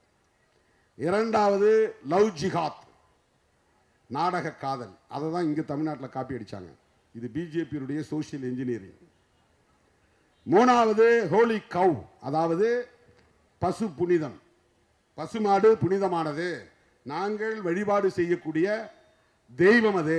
அந்த பசுமாட்டை அவன் தெய்வமாக மதிக்க மறுக்கிறான். யாரு? முஸ்லிம்கள். மாடு வியாபாரத்தில் பெரும்பான்மையாக முஸ்லிம்கள் இருக்கிறார்கள். பசுமாட்டை பிடிச்சிட்டு போய் கறி அறுத்து அதை வியாபாரம் செய்கிறான். எங்கள் தெய்வத்தையே இவன் கரியாக அறுத்து கடையில், கசாப்பு கடையில் அறுத்து கூறு போடுகிறானே என்று சொல்லுகிற போது அந்த பசு மீது பற்று கொண்ட இந்துக்களுக்கு முஸ்லிம் மீது வெறுப்பு வருகிறது. எங்கள் இந்து பெண்களை காதலிப்பது போல் நடித்து முஸ்லிம் இளைஞர்களுக்கு கட்டி வைக்கிறார்கள். அந்த பெண்களை IS என்கிற அமைப்பில் கொண்டு போய் சேர்த்து விடுகிறார்கள். அந்த போராளிகளுக்கு அவர்களின் காம இச்சைக்கு இந்த பெண்களை படையலிடுகிறார்கள். இப்படி ஒரு கருத்து. இது இஸ்லாமியர்களுக்கு எதிரான வெறுப்பாக மாறுகிறது. எல்லாவற்றையும் விட கன்வர்ஷன், மதமாற்றம். இந்தியாவிலே இருக்கிற இஸ்லாமியர்கள் அத்தனை பேரும் இந்தியர்கள் தான். ஒரு காலத்தில் தலித்துகளாகவும் ஓபிசிகளாகவும் இருந்தவர்கள் தான். ரொம்ப கம்மி ஓபிசியா இருந்தவங்க. ஷெட்யூல் காஸ்டா இருந்து மாறினவங்க தான் அதிகம். பழங்குடிகளாக இருந்து மாறியவர்கள் தான் அதிக கிறிஸ்டியன்ஸ். கடலோரத்தில் இருக்கிற மீனவர்கள், கடலோரத்தில் இருக்கிற நாடார்கள், மலைவாழ் பகுதியில் இருக்கக்கூடிய பழங்குடி மக்கள், இவங்கெல்லாம் கிறிஸ்டியானிட்டிக்கு போயிட்டாங்க. கிறிஸ்தவர்கள் வந்தார்கள், அன்பு காட்டினார்கள், அரவணைத்தார்கள், கல்வி தந்தார்கள், சுகாதாரம் தந்தார்கள், மருத்துவம் தந்தார்கள், நல்ல ஆடைகளை கொடுத்தார்கள், மனிதனாக மதித்தார்கள், சகோதரனாக கட்டி தழுவினார்கள். இதுவெல்லாம் ஆயிரக்கணக்கான ஆண்டுகளாக கிடைக்காமல் இருந்த மக்களுக்கு அவர்கள் மீது அன்பு பெருகியது, நட்பு உறவாக மாறியது. ஆகவே அவர்கள் எங்களுக்கு இயேசு பெருமான் போதும், நபிகள் நாயகம் போதும், அல்லாஹ் ஒருவர் போதும் என்று அந்த மதங்களை ஏற்றுக்கொண்டார்கள். அது வழிபாட்டு சுதந்திரம். இந்திய அரசமைப்பு சட்டம் அந்த சுதந்திரத்தை தருகிறது. அதுதான் கான்ஸ்டிடியூஷன் மேல அவங்களுக்கு இருக்கிற பிரச்சனை. எனவே இஸ்லாமியர்களுக்கு எதிராகவும் கிறிஸ்தவர்களுக்கு எதிராகவும் இவர்கள் பரப்புகிற வெறுப்பு அரசியல் என்பது திடீரென்று பிஜேபி ஆட்சிக்கு வந்ததனால் நிகழ்ந்துகிற ஒன்று அல்ல, நிகழ்ந்து விட்ட ஒன்று அல்ல, நிகழ்ந்து கொண்டிருக்கிற ஒன்று அல்ல. இது 100 ஆண்டு கால செயல் திட்டம். இந்துக்களை பெரும்பான்மை அடிப்படையில் அணிதிரட்டுவதற்கு இஸ்லாமிய வெறுப்பும் கிறிஸ்தவ வெறுப்பும் அவர்களுக்கான அரசியல் உத்திகளில் ஒன்று. அதற்கு அவர்கள் முன்வைக்கக்கூடிய குற்றச்சாட்டுகள் மதமாற்றம், நாடக காதல், புனித பசுவை அவமதிக்கும் போக்கு அல்லது கொலை செய்யும் போக்கு. இதற்காக நாங்கள் இஸ்லாமியர்களை வெறுக்கிறோம், கிறிஸ்தவர்களை வெறுக்கிறோம், அவர்களை தாக்குவோம், பைபிளை பரப்பக்கூடாது, குர்ஆனை பரப்பக்கூடாது. இப்ப புகுந்து அடிக்கும் போது இந்துக்கள் மத்தியில் பெரிய உற்சாகம் வருகிறது. காங்கிரஸ் இல்லாத பாரதம். இந்துக்களே பாருங்கள், தீபாவளிக்கு வாழ்த்து சொல்றாரா ஸ்டாலின், திருமாவளவன், இவங்கெல்லாம் இந்து விரோதிகள். கம்யூனிஸ்ட் கட்சிகள் செய்கிறார்களா, இவர்களெல்லாம் இந்து விரோதிகள். காங்கிரஸ் கட்சி முஸ்லிம்களோடும் கிறிஸ்தவர்களோடும் தான் நெருக்கம் காட்டுகிறது. ராகுல் காந்தி நோன்பு கஞ்சி குடிக்கிறார், கிறிஸ்துமஸ் பண்டிகை கொண்டாடுகிறார். உங்களோடு சேர்ந்து தீபாவளி பண்டிகை கொண்டாடுகிறாரா? ராகுல் காந்தி முஸ்லிம்களுக்கானவர், கிறிஸ்தவர்களுக்கானவர். அவங்க அம்மாவே ஒரு கிறிஸ்டியன் தான். இப்படி வெறுப்பு அரசியல். எனவே முஸ்லிம் ஓட்டு வேண்டாம், கிறிஸ்தவ ஓட்டு வேண்டாம். கிறிஸ்தவர்களும் முஸ்லிம்களும் மதமாற்றம் செய்கிறார்கள். எனவே அவர்களுக்கு எதிரான வெறுப்பை விதைத்து இந்துக்களை அணிதிரட்டுவது, தொடர்ந்து பெரும்பான்மையை அவர்கள் மூலம் பெற்று ஆட்சியை தக்க வைத்துக் கொள்வது. இப்ப என்னதான் போராடினாலும் கூட இந்துக்களில் கணிசமாக காங்கிரசுக்கு வாக்களிக்கிறார்கள். கிறிஸ்தவர்கள், இஸ்லாமியர்கள் மட்டுமில்லாமல் இந்துக்களும் வாக்களிப்பதால் தான் திமுக கூட்டணி வெற்றி பெறுகிறது. திருமாவளவனும் வெற்றி பெறுகிறான். அவங்களுக்கு அதான் கோபம் வருகிறது. இவன் திருப்பரங்குன்றத்தில் நமக்கு எதிராக பேசுறான், நீ ஏன் அவனுக்கு ஓட்டு போறீங்க? நாம சாதாரண சாமி கும்பிடுற இந்து மக்களை எதிராக பார்க்கவில்லை. இந்த மதவெறி அரசியலை, வெறுப்பு அரசியலை பேசுகிற RSS கண்டிக்கிறோம், பிஜேபியை கண்டிக்கிறோம்.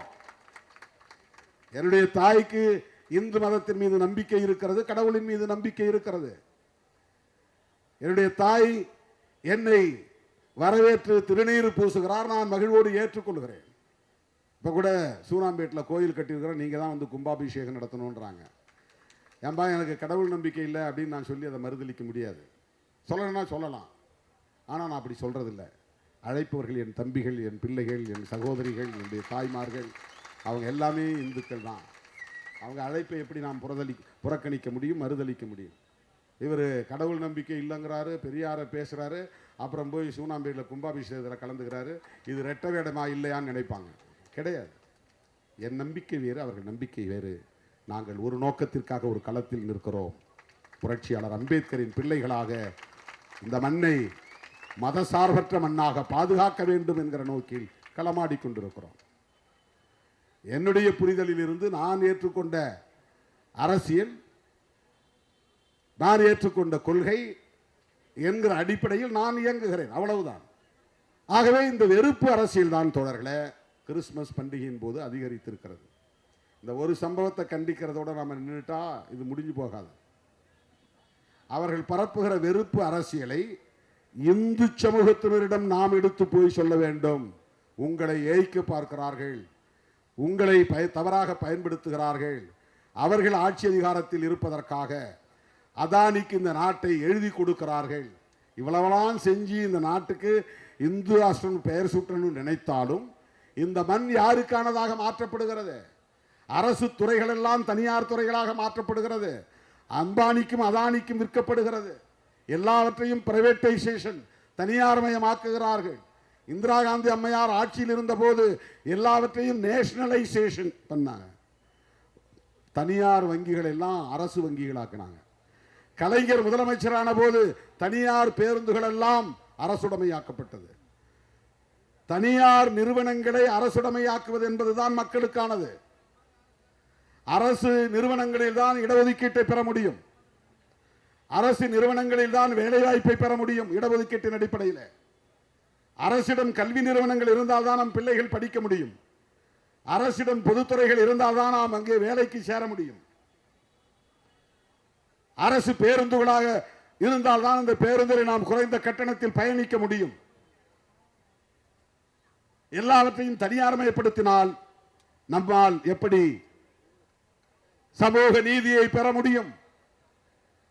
சலுகைகளை பெற முடியும்?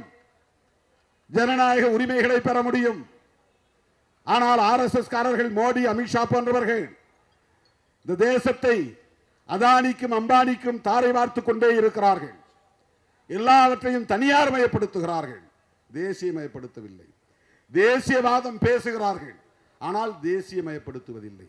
இது பெரிய முரண்பாடு. கொள்கை அடிப்படையில் மிகப்பெரிய ஆபத்தான நிலைப்பாடு. இந்த RSS கும்பலுக்கு மொழி வழி தேசியவாதம் ஒருபோதும் உடன்படாது. அதில் அவங்க உடன்பட மாட்டாங்க. இப்ப தூண்டி விட்டு இருப்பாங்க, தம்பி நீ நல்லா பேசுற, திமுக சரியா வாங்குற, திருமாவளவனுக்கு நீ சூடா பதில் கொடுக்குற, பேசுன்னு சொல்லிட்டே இருப்பாங்க. ஆனா தமிழ் தேசியம் வளர ஒருபோதும் பிஜேபி இடம் கொடுக்காது, எழுதி வைத்துக் கொள்ளுங்கள். தமிழ் தேசியத்தின் முதல் எதிரியே மதவாத தேசியம் பேசுகிற கும்பல் தான். தெலுங்கு பேசுறவங்களோ மலையாளம் பேசுறவங்களோ கிடையாது. அவங்கெல்லாம் நம்முடைய தோழமை சக்திகள். அந்த தெலுங்கு பேசுகிற மக்களிடத்திலும் மலையாளம் பேசுகிற மக்களிடத்தில் நாம் என்ன சொல்லணும்னா, நீ மலையாள தேசியம் பேசு, நீ கன்னடம் தேசியம் பேசு, நீ தெலுங்கு தேசியம் பேசு, நாம் எல்லோரும் ஒன்றாக சேர்ந்து ஒரு தேசிய இன ஐக்கியத்தை கட்டி எழுப்புவோம். சமஸ்கிருதமயமாக்குதலையும் இந்திமயமாக்குதலையும் அவர்களின் ஆதிக்கத்தையும் வடவர் ஆதிக்கத்தையும் நாம் எதிர்த்து நிற்போம் அப்படின்னு சொல்லணும். அவன் தான் உண்மையான தமிழ் தேசிய உணர்வாளனாக இருக்க முடியும். வெறும் தேர்தல் காரணங்களுக்காக, வாக்கு வங்கி காரணங்களுக்காக திமுகவை எதிர்க்கிறோம் என்கிற பெயரில் பெரியார் அரசியலுக்கே ஆப்பு வைக்கிற வேலையை செய்கிறார்கள். அது திமுகவுக்கும் திகாவுக்கும் மட்டும் பாதிப்பை தராது, விடுதலை சிறுத்தைகள் போன்ற விளிம்பு நிலை மக்கள் இயக்கங்களுக்கும் பெரும் பாதிப்பை ஏற்படுத்தும். சில பேர் கேட்குறான், நான் திமுகவை தானே அந்த ஆள் திட்டுறாரு, இவர் ஏன் திருமாவளம் போய் மூக்க உழைக்கிறாரு அப்படின்னு நினைக்கிறான். நாம் பேசுகிற அரசியலுக்கு வேட்டு வைக்கிற போது நான் எப்படி வேடிக்கை பார்க்க முடியும்? பெரியார் அரசியல் என்பது சிறுத்தைகளின் அரசியல். இப்போ அண்ணன் திருமாவளவன் தான் பெரியார்ன்றார்.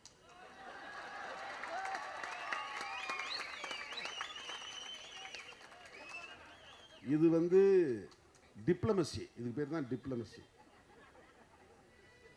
இப்படி பேசுன்னு சொல்லியிருப்பாங்க. அப்ப என்ன சொல்ல போறாரு திருமாவளவன்? அவர் கூட இருக்கவங்கலாம் அப்படி ஆஃப் ஆகிடுவாங்க. திருமாவளவனை நீங்கள் சராசரி நபராகவே எடை போடுகிறீர்கள்.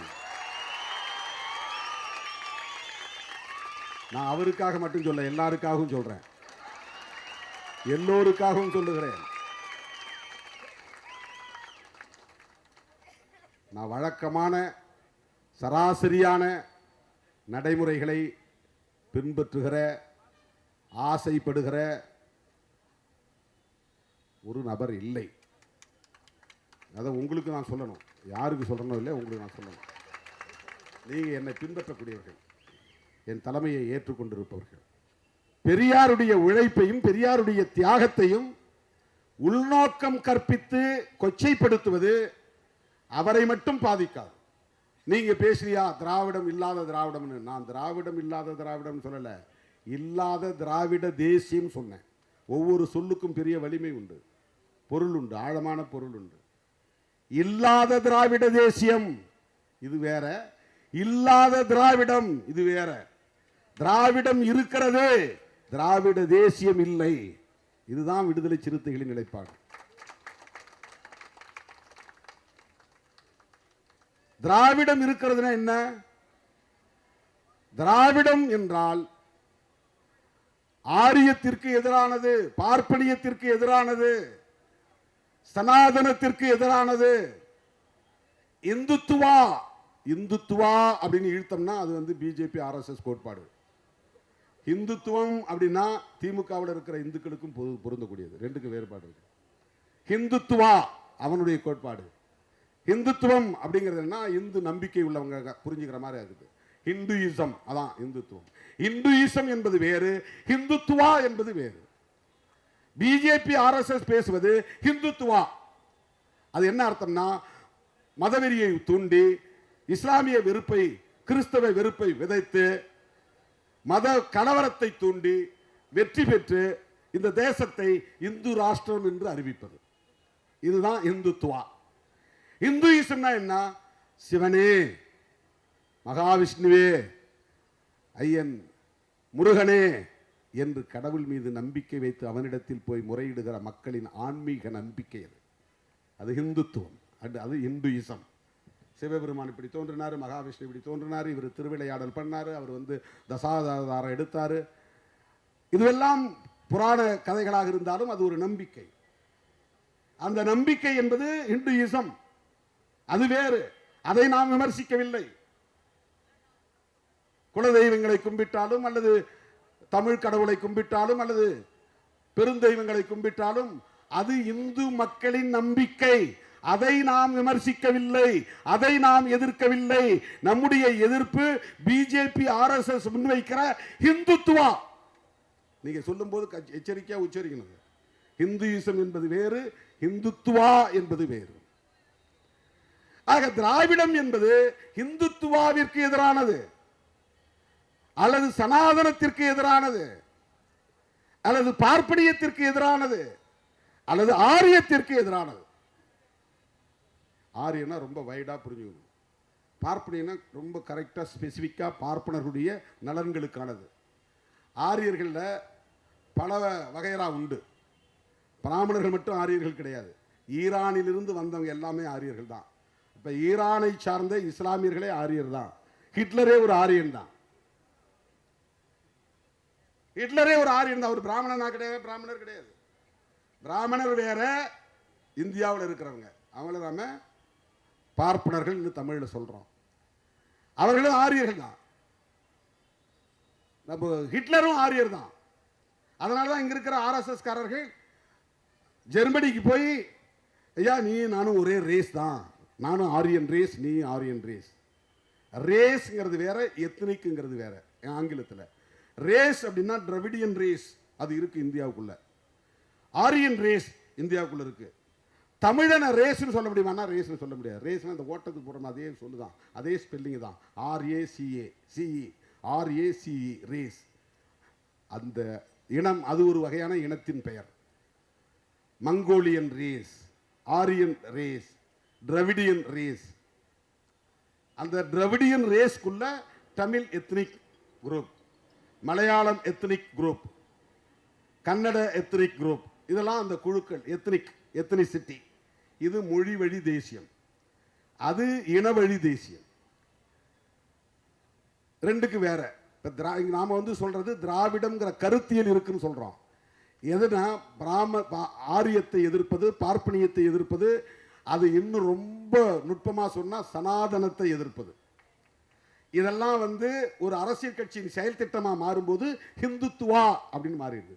அந்த ஹிந்துத்துவா என்பது பிஜேபிக்கான செயல் திட்டம், அது இந்து மக்களின் செயல் திட்டம் கிடையாது. ஹிந்துத்துவா என்பது இந்து மக்களின் செயல் திட்டம் கிடையாது. இந்துத்துவா என்பது ஆர்எஸ்எஸ் செயல் திட்டம். வீர சாவர்கரை போற்றுவது, கோல்வாக்கரை ஏற்றுக்கொள்வது, நாத்துராம் கோட்சேவை தேசபக்தர் என்று சொல்லுவது, இஸ்லாமியர்களை வெறுப்பது, கிறிஸ்தவர்களை வெறுப்பது, சாதி வெறியை தூண்டுவது, மத உணர்வை வளர்ப்பது, இந்து பெரும்பான்மை வாதத்தை வலுப்படுத்துவது, இதெல்லாம் தான் இந்துத்துவா. இதுக்கும் சிவனை நம்புறதுக்கு என்ன சம்பந்தம் இருக்கு சொல்லுங்க? சிவன் மகா சிவன் அல்லது மகாவிஷ்ணு, இந்த கதையாடல்கள்லாம் தனி. இது இந்துயிசம். பிஜேபி பேசுவது இந்துயிசம் இல்லை. உங்க இந்துயிச உணர்வை அவங்க பொலிட்டிக்கலி எக்ஸ்பிளாய்டிங், அதை சுரண்டுகிறார்கள். உங்க மத உணர்வையும் சாதி உணர்வையும் கடவுள் நம்பிக்கையும் அவர்களின் அரசியல் ஆதாயத்திற்காக சுரண்டுகிற நடவடிக்கையின் செயல் திட்டம் தான் இந்துத்துவா. பிஜேபியை நாம் எதிர்க்கிறோம் என்பதற்கு காரணம் அவர்கள் இந்துக்கள் என்பதற்காக அல்ல, இந்துத்துவாவை உயர்த்தி பிடிக்கிறவர்கள் என்பதற்காக.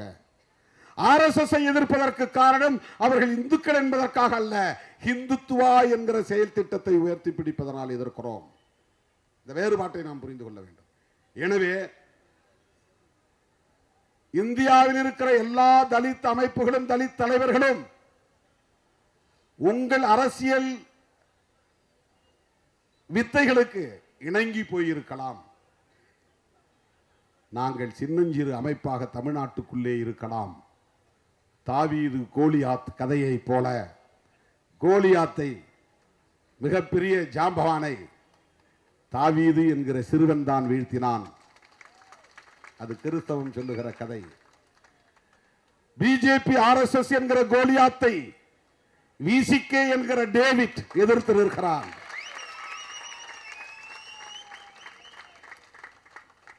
எங்களால் அவர்களை வீழ்த்த முடியுமா என்றால், கருத்தியல் வலிமை இருந்தால் எந்த பகையையும் வீழ்த்த முடியும். கருத்தியல் வலிமைதான், உடல் வலிமை தேவையில்லை.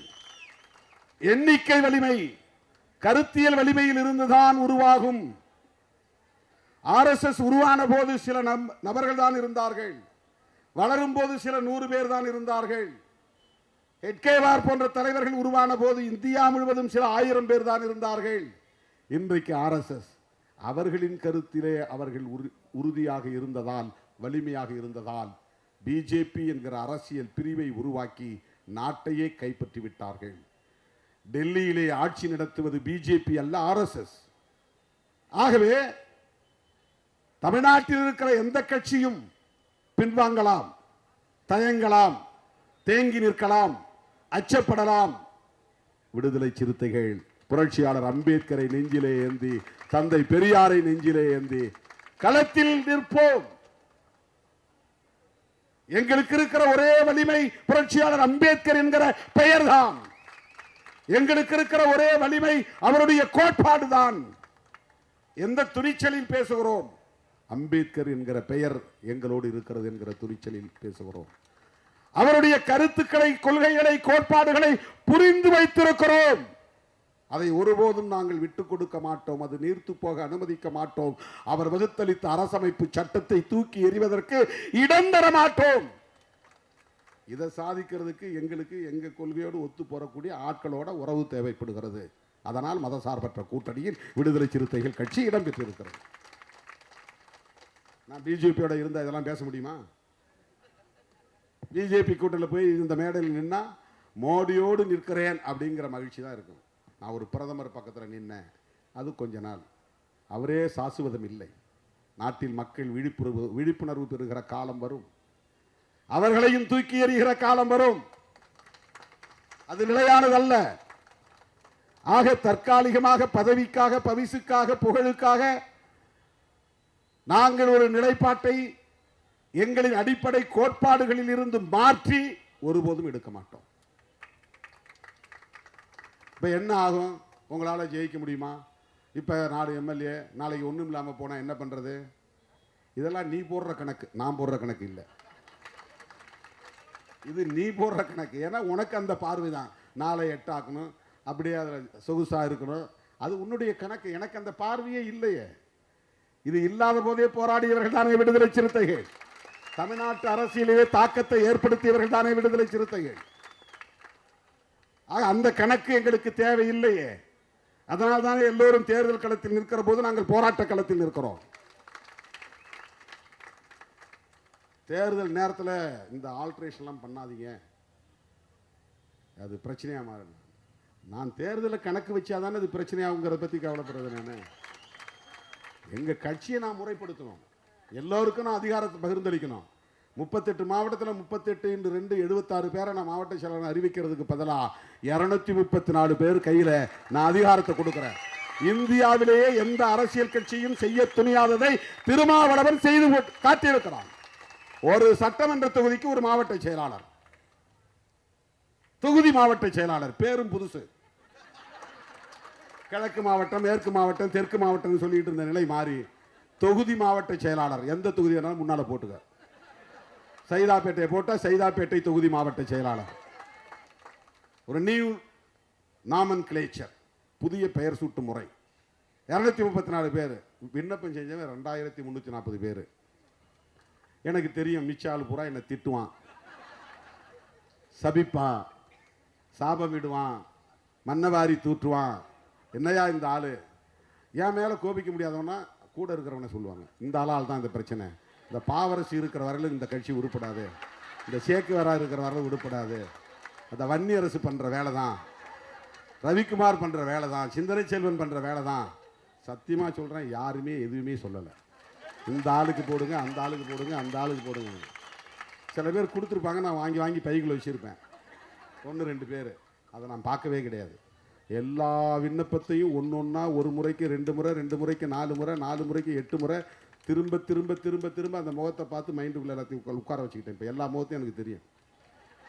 நான் வந்து ஏன்னா தானே இப்போ எனக்கு இதில் இவ்வளவு ரிஸ்க் எடுக்கணும் என்ன அவசியம்? கட்டி அமுங்கனை கட்டி மறுபடியும் இப்போ பெருத்து போச்சு. எனக்கு 1 வருஷத்துக்குள்ள 6 முறை இந்த கண்ணு கட்டி வந்துருக்கு. ஆன்டிபயோட்டிக் 4 முறை எடுத்துருக்கிறேன். ஐ டிராப்ஸ் போட சொல்லி டாக்டர்ஸ் அட்வைஸ் பண்ணாங்க. ஐ ஆயின்மெண்ட் போட சொல்லி அட்வைஸ் பண்ணாங்க.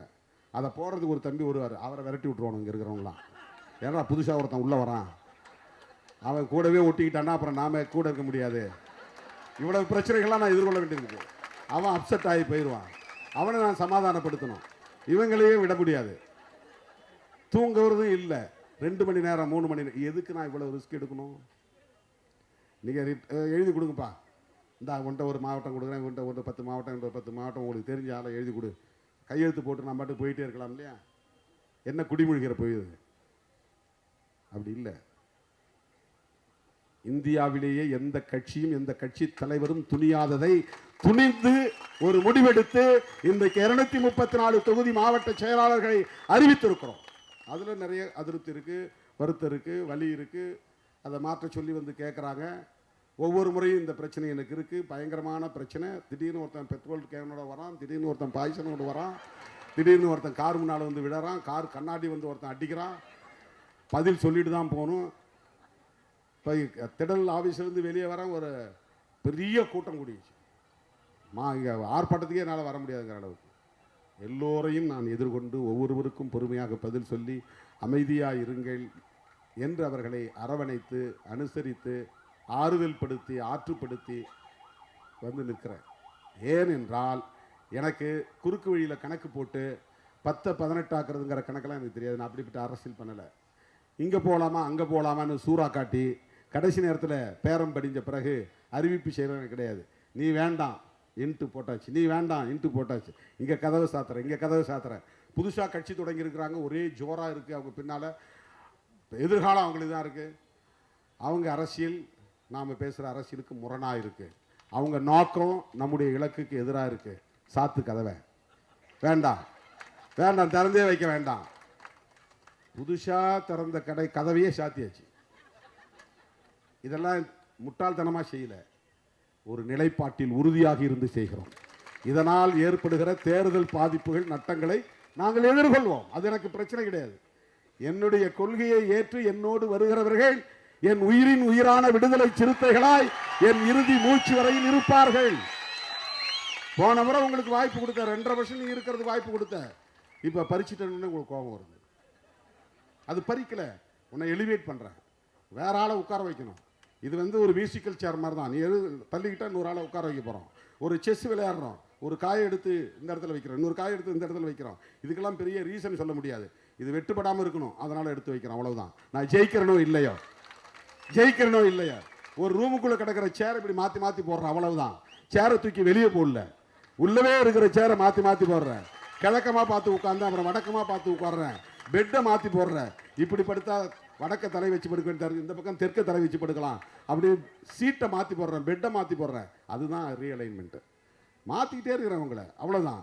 நேற்று மாவட்டத்தில் இருந்து இப்போ நீ கீழே மாநிலத்துக்கு போ, துணைநிலை அமைப்புகளுக்கு போ, பேரன் பாடிக்கு வா, எல்லா இடத்துலையும் போய் கற்றுக்க, அரசியல்னா என்னன்னு புரிஞ்சுக்க, மக்கள்கிட்ட போ, மக்கள்கிட்ட கற்றுக்கொள். உனக்கு அதிகாரம்னாலே என்னன்னு தெரியாது. ஏன்னா கை கட்டி நின்று பழக்கப்பட்டவர்கள். எந்த கட்சியில் நீ ஒன்றிய செயலாளர் ஆக முடியுது சொல்லுங்க? தமிழ்நாட்டில் தோன்றிய கட்சிகள் எல்லாம் 70-75 ஆண்டு கால வரலாறு உள்ளது. அந்த கட்சியில் உன் தாத்தாவோ உன் பாட்டனோ ஒரு ஒன்றிய செயலாளராக முடிந்ததா? ஆனால் இன்றைக்கு உன்னை மாவட்ட செயலாளராக ஆக்கியவன் திருமாவளவன், மாநில செயலாளராக ஆக்கியவன் திருமாவளவன், துணை பொதுச் செயலாளர் என்கிற பெயரை சொன்னவன் திருமாவளவன். நீ இன்னொரு கட்சியில் போய் சேர்ந்து அங்கே இருக்கிறவனோட போராடி நீ வெளில மேடையில் ஏறி ஒரு ஒன்றியமாகி மாவட்டமாகி அதன் பிறகு நீ ஒரு சீட்டுக்கு காம்படிட் பண்ணி உன் கையில் 2 கோடி 10 கோடி பணம் இருக்குன்னு காட்டி சீட்டை வாங்கி நீ எம்எல்ஏ ஆகணும். இங்கே திருமாவளவன் ஈஸியாக உன்னை எம்எல்ஏ ஆக்குறான். 6 பேருக்கு உனக்கு வாய்ப்பை கொடுக்குறான். இந்த வாய்ப்பை நீ வேற இடத்துல போய் பெற முடியுமா? இந்த நிலையை அடைவதற்கு இந்த 25 ஆண்டு காலம் எவ்வளவு வழிகளை சுமந்திருக்க முடியும்? எத்தனை இரவுகளில் தூக்கம் இல்லாமல் கழித்திருக்க முடியும்? ஏனோ தானோ என்று புழுக்களை வந்துள்ள இது. வாக்கு வங்கியை நிரூபிக்காமல் ஒரு கட்சி அங்கீகாரம் பெற்றது என்று சொன்னால் அந்த பெருமைக்குரிய கட்சி இந்தியாவிலேயே விடுதலை சிறுத்தைகள் கட்சி தான். தமிழ்நாட்டில் இருக்கிற பல கட்சிகள் தனியா நின்று எனக்கு இவ்வளவு சக்தி இருக்குன்னு காட்டிட்டு தான் கூட்டணிக்கு வந்தாங்க. ராமதாஸ் 10 வருஷம் கட்சியை நடத்தி 4 எம்எல்ஏ வந்த பிறகுதான் அதிமுக கூட்டணிக்கு போனார். 8% ஓட்டை காட்டினார். வைகோ தனியா நின்று 8% ஓட்டை காட்டி அப்புறம் தான் அதிமுக கூட்டணிக்கு போனார். விஜயகாந்த் தனியா நின்று 8% ஓட்டை காட்டி அப்புறம் தான் அதிமுக கூட்டணி. அதிமுக தான் ஃபர்ஸ்ட் என்ட்ரன்ஸ் கொடுக்குது, என்ட்ரி. இந்த கட்சிகளுக்கெல்லாம் முதல்ல திமுக முதல்ல கொடுக்கறது இல்லை, அதிமுக தான். ராமதாஸுக்கு முதல் வாய்ப்பு கொடுத்தது அதிமுக, வைகோவுக்கு முதல்ல கூட்டணியில் சேர்த்துக்கிட்டது அதிமுக, விஜயகாந்த முதல்ல கூட்டணி சேர்த்துக்கிட்டது அதிமுக. இன்னைக்கு நம்முடைய இளவல் சீமான் 8% காட்டியிருக்கிறாரு. இந்த மாதிரி தனியா நிற்காமல் 8% ஓட்டை காட்டாமல் தமிழ்நாட்டில் பேரம் பேசக்கூடிய வலிமை திருமாவளவனுக்கு மட்டும்தான் உண்டு. வாக்கு வங்கியை உறுதிப்படுத்தாமல் ஒரு கட்சியை மாநில கட்சி என்கிற அங்கீகாரத்தை பெற வைத்தது யார்? இதெல்லாம் சாதாரணமா வந்து விட்டது கிடையாது. ஏதோ புழுக்குள்ள வந்துல்ல. இவரை சேர்த்துக்கிட்டா அம்பேத்கர் படத்தை போட்டுக்கலாம், இந்த மக்கள் ஓட்டை வாங்கிக்கலாம்லாம் கணக்கு போட்டு கொடுக்க மாட்டான் யாரும். அம்பேத்கரம் போட்டுக்கிறது வாப்பா என்ன உட்காரு, டீ சாப்பிடு, காஃபி சாப்பிடு, உனக்கு தேர்தல் செலவுக்கு என்ன கொஞ்சம் காசு கொடுங்கிறது தான் கடந்த கால கலாச்சாரம். ஒரே ஒரு சீட்டு கொடுக்குறேன், என் சின்னத்திலே நில்லு, நான் சொல்றபடியே கேளு, நான் சொல்றது மட்டும் பேசு அப்படிங்கிறது தான் கடந்த கால அரசியல் கலாச்சாரம். அதை முதலில் முறியடித்தது விடுதலை சிறுத்தைகள் கட்சி. புதிய வரலாறு படைத்தது விடுதலை சிறுத்தைகள் கட்சி. தோழர்களே, கிறிஸ்தவர்கள் மீதான இந்த வன்முறை வெறியாட்டம் என்பது சயின்டிபிக்கலி டிசைன்ட் ஒர்க் ப்ரோக்ராம். இது அறிவியல் பூர்வமாக திட்டமிடப்பட்ட ஒரு வேலை திட்டம். இது தொடரும். இது ஸ்ட்ரக்சரல் வயலன்ஸ், இதுக்கு பேரு ஸ்ட்ரக்சரல் டெரரிசம், இதுக்கு பேரு கட்டமைப்பு ரீதியான தாக்குதல்களை நடத்துவது, பயங்கரவாதத்தை கட்டமைத்து விடுவது. இப்ப ரோட்டில் நிற்கிறோம், திடீர்னு சண்டை வருது, டக்குன்னு போய் அடிக்கிறான், ஒரு ஊரா கொளுத்துறான், ஒரு தேவாலயத்தில் புகுந்து ஒரு வன்முறை செய்யறான்னா அது இன்சிடென்ட். இன்சிடென்ட் எல்லாம் நடந்துச்சு அல்லது ஆக்சிடென்ட் எல்லாம் நடந்துச்சுன்னு சொல்லலாம். திடுமனே நடந்துருச்சு, ப்ரீ பிளான் கிடையாது. இந்த தேவாலயத்தை தாக்கணுங்கிறது இங்க நோக்கம் இல்லை. அங்க நடந்த சண்டையால தான், பிரச்சனையால தான், வாக்குவாதத்தால தான் இது நடந்துச்சு. இவன் இப்படி பேசினா இவங்க மெஜாரிட்டியா இருந்தனால கோபப்பட்டாங்க, உள்ள புகுந்து அடிச்சுட்டாங்க. இப்படி நடந்தா சடன் ப்ரொவகேஷன் பேர் இருக்கு இங்கிலீஷ்ல. சடன் ப்ரொவகேஷன், திடுமிட உணர்ச்சியை தூண்டி விடுவது. அதனால் பெரும்பான்மையா இருக்கிறவங்க டாமினன்ட் பண்ணிடுவாங்க, வன்முறை வெடித்திரும், பெரிய சேதம் ஏற்படும். ஆனால் கிறிஸ்தவர்கள் மீது நடத்தப்படுகிற தாக்குதலும் இஸ்லாமியர்கள் மீது நடத்தப்படுகிற தாக்குதலும் காலம் காலமாக தலித்துகள் மீதும் பழங்குடி மக்கள் மீதும் நடத்தப்படுகிற தாக்குதலும் ஏற்கனவே திட்டமிடப்பட்டவை. தலித்துகள் பழங்குடி மக்கள் மீது நடத்தப்படுகிற தாக்குதல் வேறு வடிவம் கொண்டது.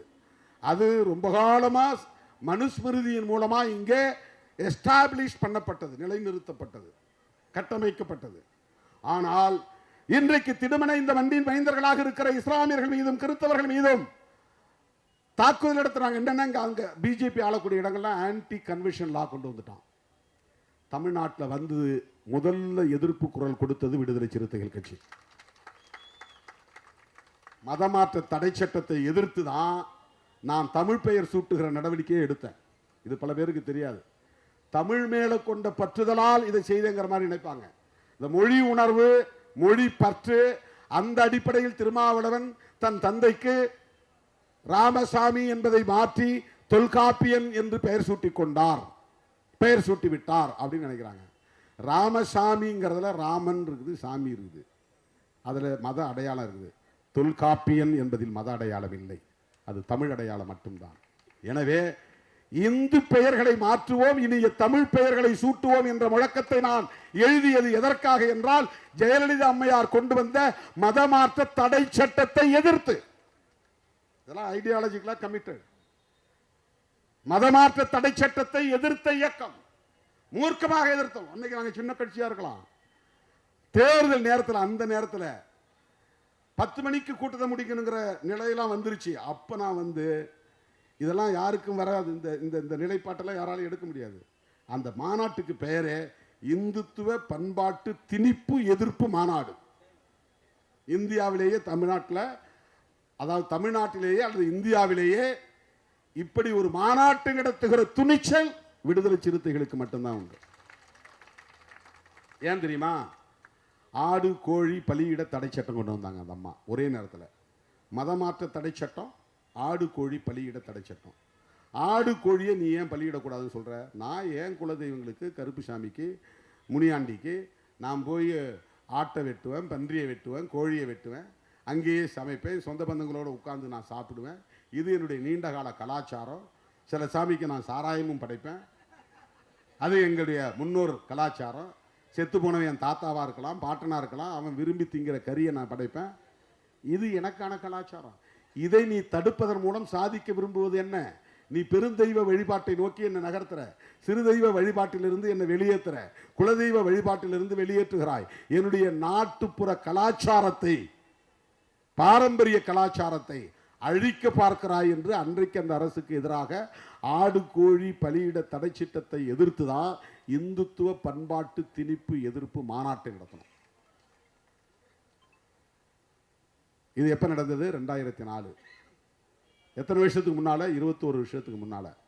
21 வருஷத்துக்கு முன்னால திருமாவளவன் எப்படி இருந்தானோ இன்றைக்கு 2026 22 ஆண்டுகளுக்கு பிறகும் அதே கொள்கை உறுதிப்பாடு கொண்ட திருமாவளவனாகத்தான் நிற்கிறான் களத்தில்.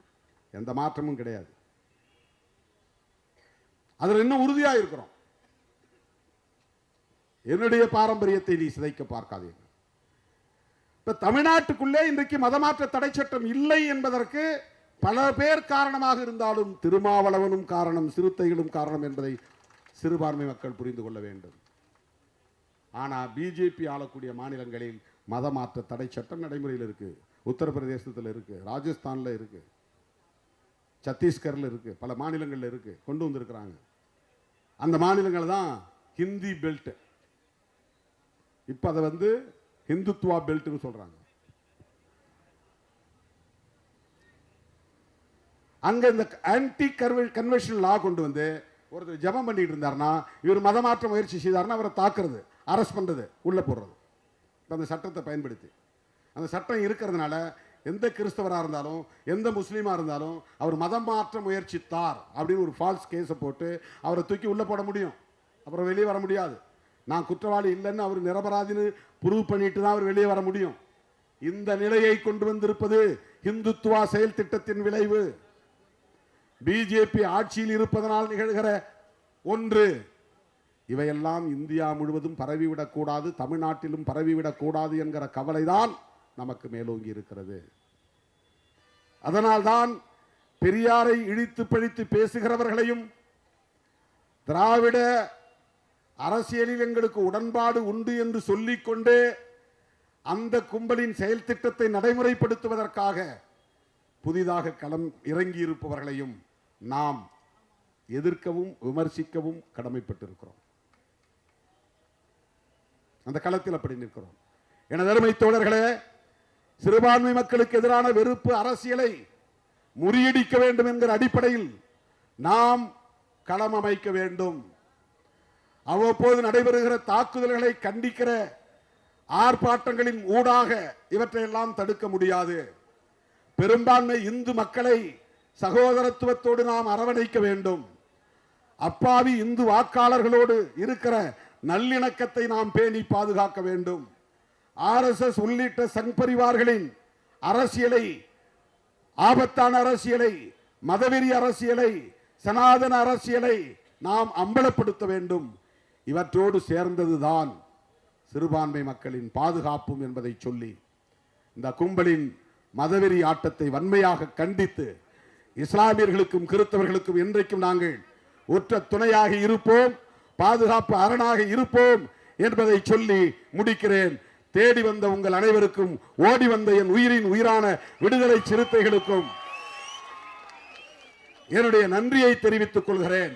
உங்கள் விருப்பம் நிறைவேறாமல் இருந்தாலும் அதை பொறுத்து கொண்டு, இது நிரந்தரமானதல்ல. ஓடுகிற ஓட்டத்தில் 2 ஆண்டுகள் 3 ஆண்டுகள் உருண்டோடிவிடும். 6 மாதத்தில் 94 மாவட்டங்களுக்கு தேர்தல் நடக்கப் போகிறது. இனிமேல் நீங்கள் விரும்புகிறவர்கள் தான் மாவட்ட செயலாளர்கள். வேறு யார் விரும்புகிறவர்களும் மாவட்ட செயலாளராக வர முடியாது. நீங்கள் ஓட்டு போட்டுத்தான் மாவட்ட செயலாளர்களை தேர்ந்தெடுக்க போகிறோம் என்பதை அறிவிப்பாக செய்து இந்த களத்தில் பணியாற்றிய மாவட்ட செயலாளர்களுக்கும் என்னுடைய நன்றியை தெரிவித்து முடிக்கிறேன். நன்றி, வணக்கம்.